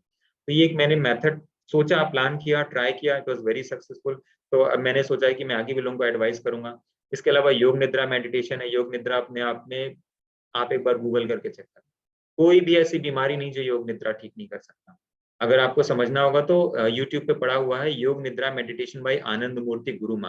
दुनिया की कोई भी बीमारी हो, आप बीमारी हो या नहीं हो, आप कभी आपको रात को नींद नहीं आ रही हो, केवल योग निद्रा को आप बस ऑडियो चलने देना, जो इंस्ट्रक्शंस बताई गई उसको आपको फॉलो करना है।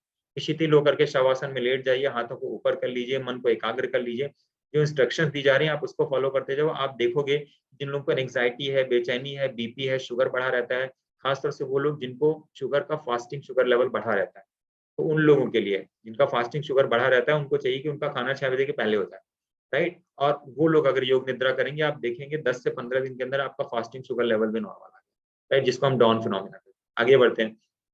स्पाइनल हॉट पैक, जिसके बारे में बात कर रहा था कि स्पाइनल कॉर्ड पे हम मसाज भी कर सकते हैं। स्पाइनल और नाभि दो सबसे इंपॉर्टेंट ऑर्गन है, इसके लिए तो जितनी भी चिकित्सा हो जाए उतनी कम। खासतौर से अगर आप हार्ट या डायबिटीज के पेशेंट हैं, मैं हार्ट डायबिटीज का नाम इसलिए लेता हूँ क्योंकि मैं फिलहाल 2 तरह के पेशेंट्स को एड्रेस करता हूँ।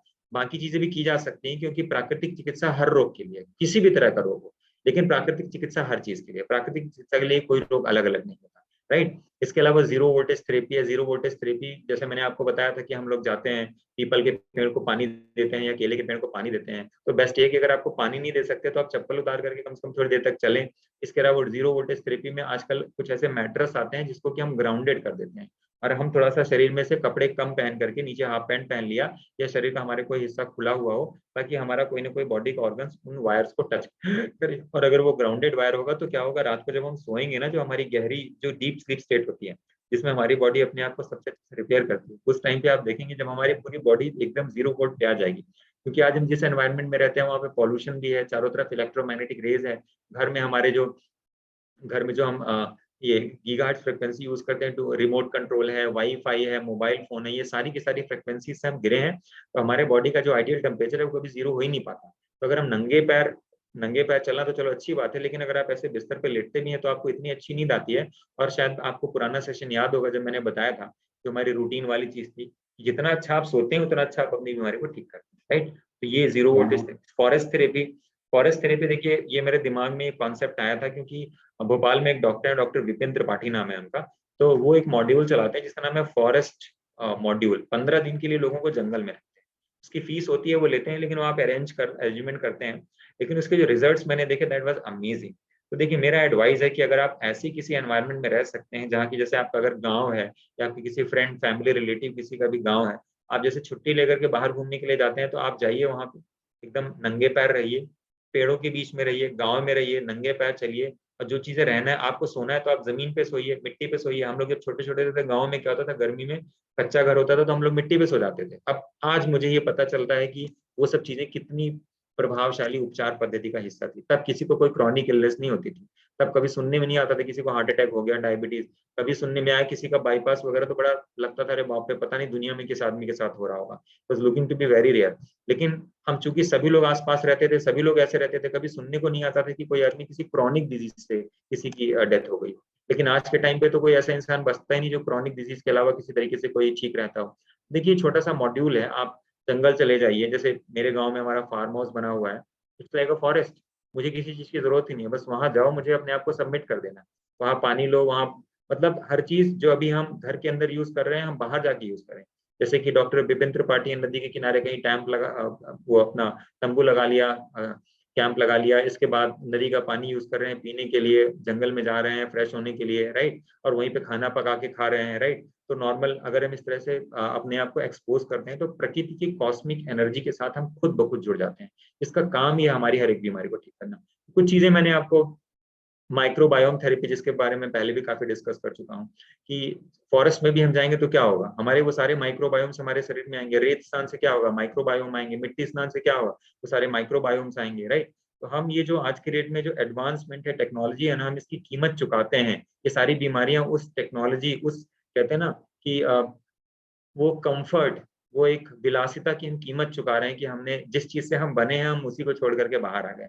अभी कुछ दिन पहले मैं न्यूज़पेपर में एक आर्टिकल देख रहा था कि लोगों का टॉलरेंस कम हो गया क्योंकि वो माइक्रोबायोम्स हमारे शरीर में रह ही नहीं गए। हम कुछ भी नहीं है, हमारे अंदर जो माइक्रोबायोम्स हैं, वो जो माइक्रो ऑर्गेनिजम्स हैं, बैक्टीरिया है, वायरस है, प्रोटोजोआ है, एल्गी है, फंगस है, ये सबसे मिलके हम बने हैं। और वो जो उन्हीं को हम माइक्रोबायोम कह रहे हैं, वो जैसे हैं, उनकी सेहत जैसी है वही हमारी सेहत, राइट। तो माइक्रोबायोम थेरेपी में भी कई सारी चीजें मैंने ऐड की हैं, लेकिन ये एक इंट्रोडक्टरी सेशन है, मैं जस्ट आज इसको यहाँ पे कवर कर रहा हूँ, राइट। तो ये सारी की सारी मैंने कुछ चीजें कवर की हैं, मुझे लगता है 30-35 चीजें तो मैंने कवर करी होंगी और थोड़ा फास्ट लिया है। तो बाकी आप लोगों को कैसा लगा आज का सेशन, और आप लोगों ने चैट विंडो में लिखा भी था, सेकेंड जस्ट सेकेंड, यस, शायद लोगों ने अपना एक्सपीरियंस भी लिखा था। बाकी आप लोगों के कोई सवाल हो आप पूछना चाहे तो जरूर पूछें सर, और इसके बाद मैं आज के सेशन को कंप्लीट क्लोज करूंगा। कोई अपना एक्सपीरियंस शेयर करना चाहेगा जिन लोगों ने इस सेशन को ज्वाइन किया है? लोगों को 5 दिन 7 दिन हो गया है जिनकी दवाएं छूट गई हैं, कई लोगों ने तो बिना दवाओं के ही रहना शुरू कर दिया है, कुछ लोगों की दवाएं भी एकदम नॉर्मल हैं, राइट। तो कोई अगर शेयर करना चाहे अपना एक्सपीरियंस तो आप अपने आप को अनम्यूट कर सकते हैं, राइट। और सर मैं अतुल कुमार बोल रहा हूँ। अतुल जी नमस्कार, मैं आपको नमस्कार। वो बना देता हूँ, होस्ट बना देता हूँ। तो आप जी। देखिए, आप आप अपना कैमरा भी ऑन कर लेंगे, शायद आप आ भी जाएंगे, दिखने भी लगेंगे। आप अपना वीडियो ऑन कर लीजिएगा चाहे सर। जी। हाँ सर। तो मैं सर पिछले 22 साल से डायबिटिक हूँ जी सर। और अभी प्रेजेंटली आपका सेशन स्टार्ट होने से पहले तक मेरी 40 से 45 यूनिट या कभी कभी 50 यूनिट तक इंसुलिन भी लेना पड़ रहा था सुबह शाम मिला के। जी सर। और 4 टैबलेट्स मेरी चल रहे थे, 3 ब्रेकफास्ट, लंच ब्रेकफास्ट और डिनर से पहले, और जी। एक था ब्रेकफास्ट के बाद। जी। शुगर लेवल मेरा फास्टिंग में वो कभी भी 200 से नीचे आता नहीं था, और रैंडम में वो कभी हमें एक बार 410 और 20 पे भी गया। Oh my God. जब आपने ये सभी चीजें बताई और अभी हमने उसके अनुसार दूध है उसको बंद किया, चावल और गेहूं का सेवन हमने बंद किया, और ये सभी करने के बाद जो रूटीन आपकी है, सुबह में वॉकिंग भी मैं पर डे 1 आवर करता हूँ जिसमें 6 किलोमीटर का, और शाम में खाना खाने के बाद 8 बजे तक आपका खाना खत्म कर लेता हूँ। जी तो सर। उसके बाद भी मैं 2-2.5 किलोमीटर की वॉकिंग करता हूँ। जी। कि नींद बहुत ही अच्छी आ रही है, और इसके बाद शुगर लेवल मेरा अभी फास्टिंग का 106 से लेकर के ये मैक्सिमम 120-25 तक जा रहा है अभी हमारा। जी सर, बहुत बढ़िया सर। और इंसुलिन लेवल हमारी डाउन हो गई है, अब मैं 10 लेकर के आ गया हूँ, लेकिन आपने ऐसे जैसी बात हुई थी मेरी तो आपने कहा कि नहीं अभी आपको इसको छोड़ना नहीं है और कम नहीं करना है, तो जी अभी मैं इसको इंसुलिन को सेम 10 करके लेवल पे ही बना करके चल रहा हूँ। ठीक है सर, अभी थैंक यू भी सो मच सर। आपके रास्ते को कंटिन्यू कर रहा हूँ सर, और आगे भी मैं कंटिन्यू करना चाहूंगा, ताकि आपने जिस तरह से बताया है जो प्राकृतिक तरह से जिंदगी को जीना, तो इसका एक आनंद अलग ही होता है। निश्चित ही शुरू में तपस्या तो लगती है कि जी जो सर। आदत थी सब तरह की चीजों की खाने की, उन चीजों से थोड़ा सा विमुक्त होना, दूध का सेवन करना बहुत जरूरी होता था, लेकिन आज हम बिना दूध के और दही और कुछ भी यूज नहीं कर पा रहे हैं। जी तो उन जी। चीजों से है, लेकिन इसके फायदे सब बहुत अच्छे लग रहे हैं, इसके लिए बहुत बहुत धन्यवाद आपका। थैंक यू सर, मुझे भी बहुत अच्छा लगा आपसे बात करके। और कोई शेयर करना चाहेगा? अभिषेक, आप शेयर करना चाहोगे अपना सर इसमें एक्सपीरियंस? एक एक चीज मैं पूछना चाह रहा था कि जी सर, जैसे अभी बताएं। मुझे जाना है किसी अपने रिलेटिव के यहाँ शादी में जाना है 2 दिन के लिए। जी जी। 2 दिन में तो बाहर में यदि मैं जाता हूँ तो वहाँ पे खाने पीने की ये व्यवस्था वहाँ पे इस तरह से नहीं हो पाती है जिस तरह से मैं अपना रूटीन यहाँ चला रहा हूँ। जी जी, वैसी स्थिति में मुझे क्या प्रिकॉशन लेना चाहिए फिर? एक बार मैं आपसे इंडिविजुअली बात कर लूंगा सर, आपका ठीक, पूरा प्रोग्राम स्टडी करके मैं आपको गाइड कर दूंगा सर कैसे करना है। राइट ठीक सर, है sir, thank you, thank you. Thank you sir. और कोई शेयर करना चाहेंगे अपना एक्सपीरियंस? Yes sir. अभिषेक, मैं आपको आप कैमरा ऑन कर लेना अपना अभिषेक। Yes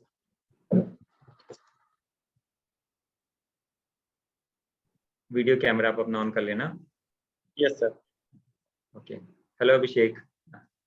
yes sir, yes Hrithik ज्योति। हाँ जी, कैसा रहा एक्सपीरियंस आपका अभिषेक? सर अभी ये लगभग 10 डेज हुआ है। 10 डेज जी। के अंदर ही मतलब जैसे मेडिसिन में अभी रेगुलर दोनों टाइम ले रहा था, जी। जो एलोपैथिक मेडिसिन थी, हम्म, तो उससे भी मेरा कंट्रोल नहीं था। नियर अबाउट मतलब फास्टिंग हमारा जा रहा था 150 के अराउंड ओके मेडिसिन लेने के बाद, और ओके ये आपका पोस्ट मील 210 220 जा रहा था। ओके लेकिन अभी मैंने पूरी मतलब मेडिसिन बंद कर दी थी, स्टार्टिंग से ही बंद कर दी, जब से आपका अच्छा, ये जीरो। प्रोग्राम शुरू किया मैंने। ओके ओके हाँ, जीरो। तो ओके स्टार्टिंग में तो थोड़ा रहा 230 के आसपास, लेकिन अभी मेरा जो है रूटीन बनने के बाद लगभग 7 दिन हो गए। 7 दिन के बाद से ही मैंने अभी चेकअप किया, तो मेरा जो फास्टिंग था वो नियर अबाउट 120 के आसपास आ रहा है, कभी 115 120, और जो पोस्ट मील है वो अंडर 200 ही आ रहा है।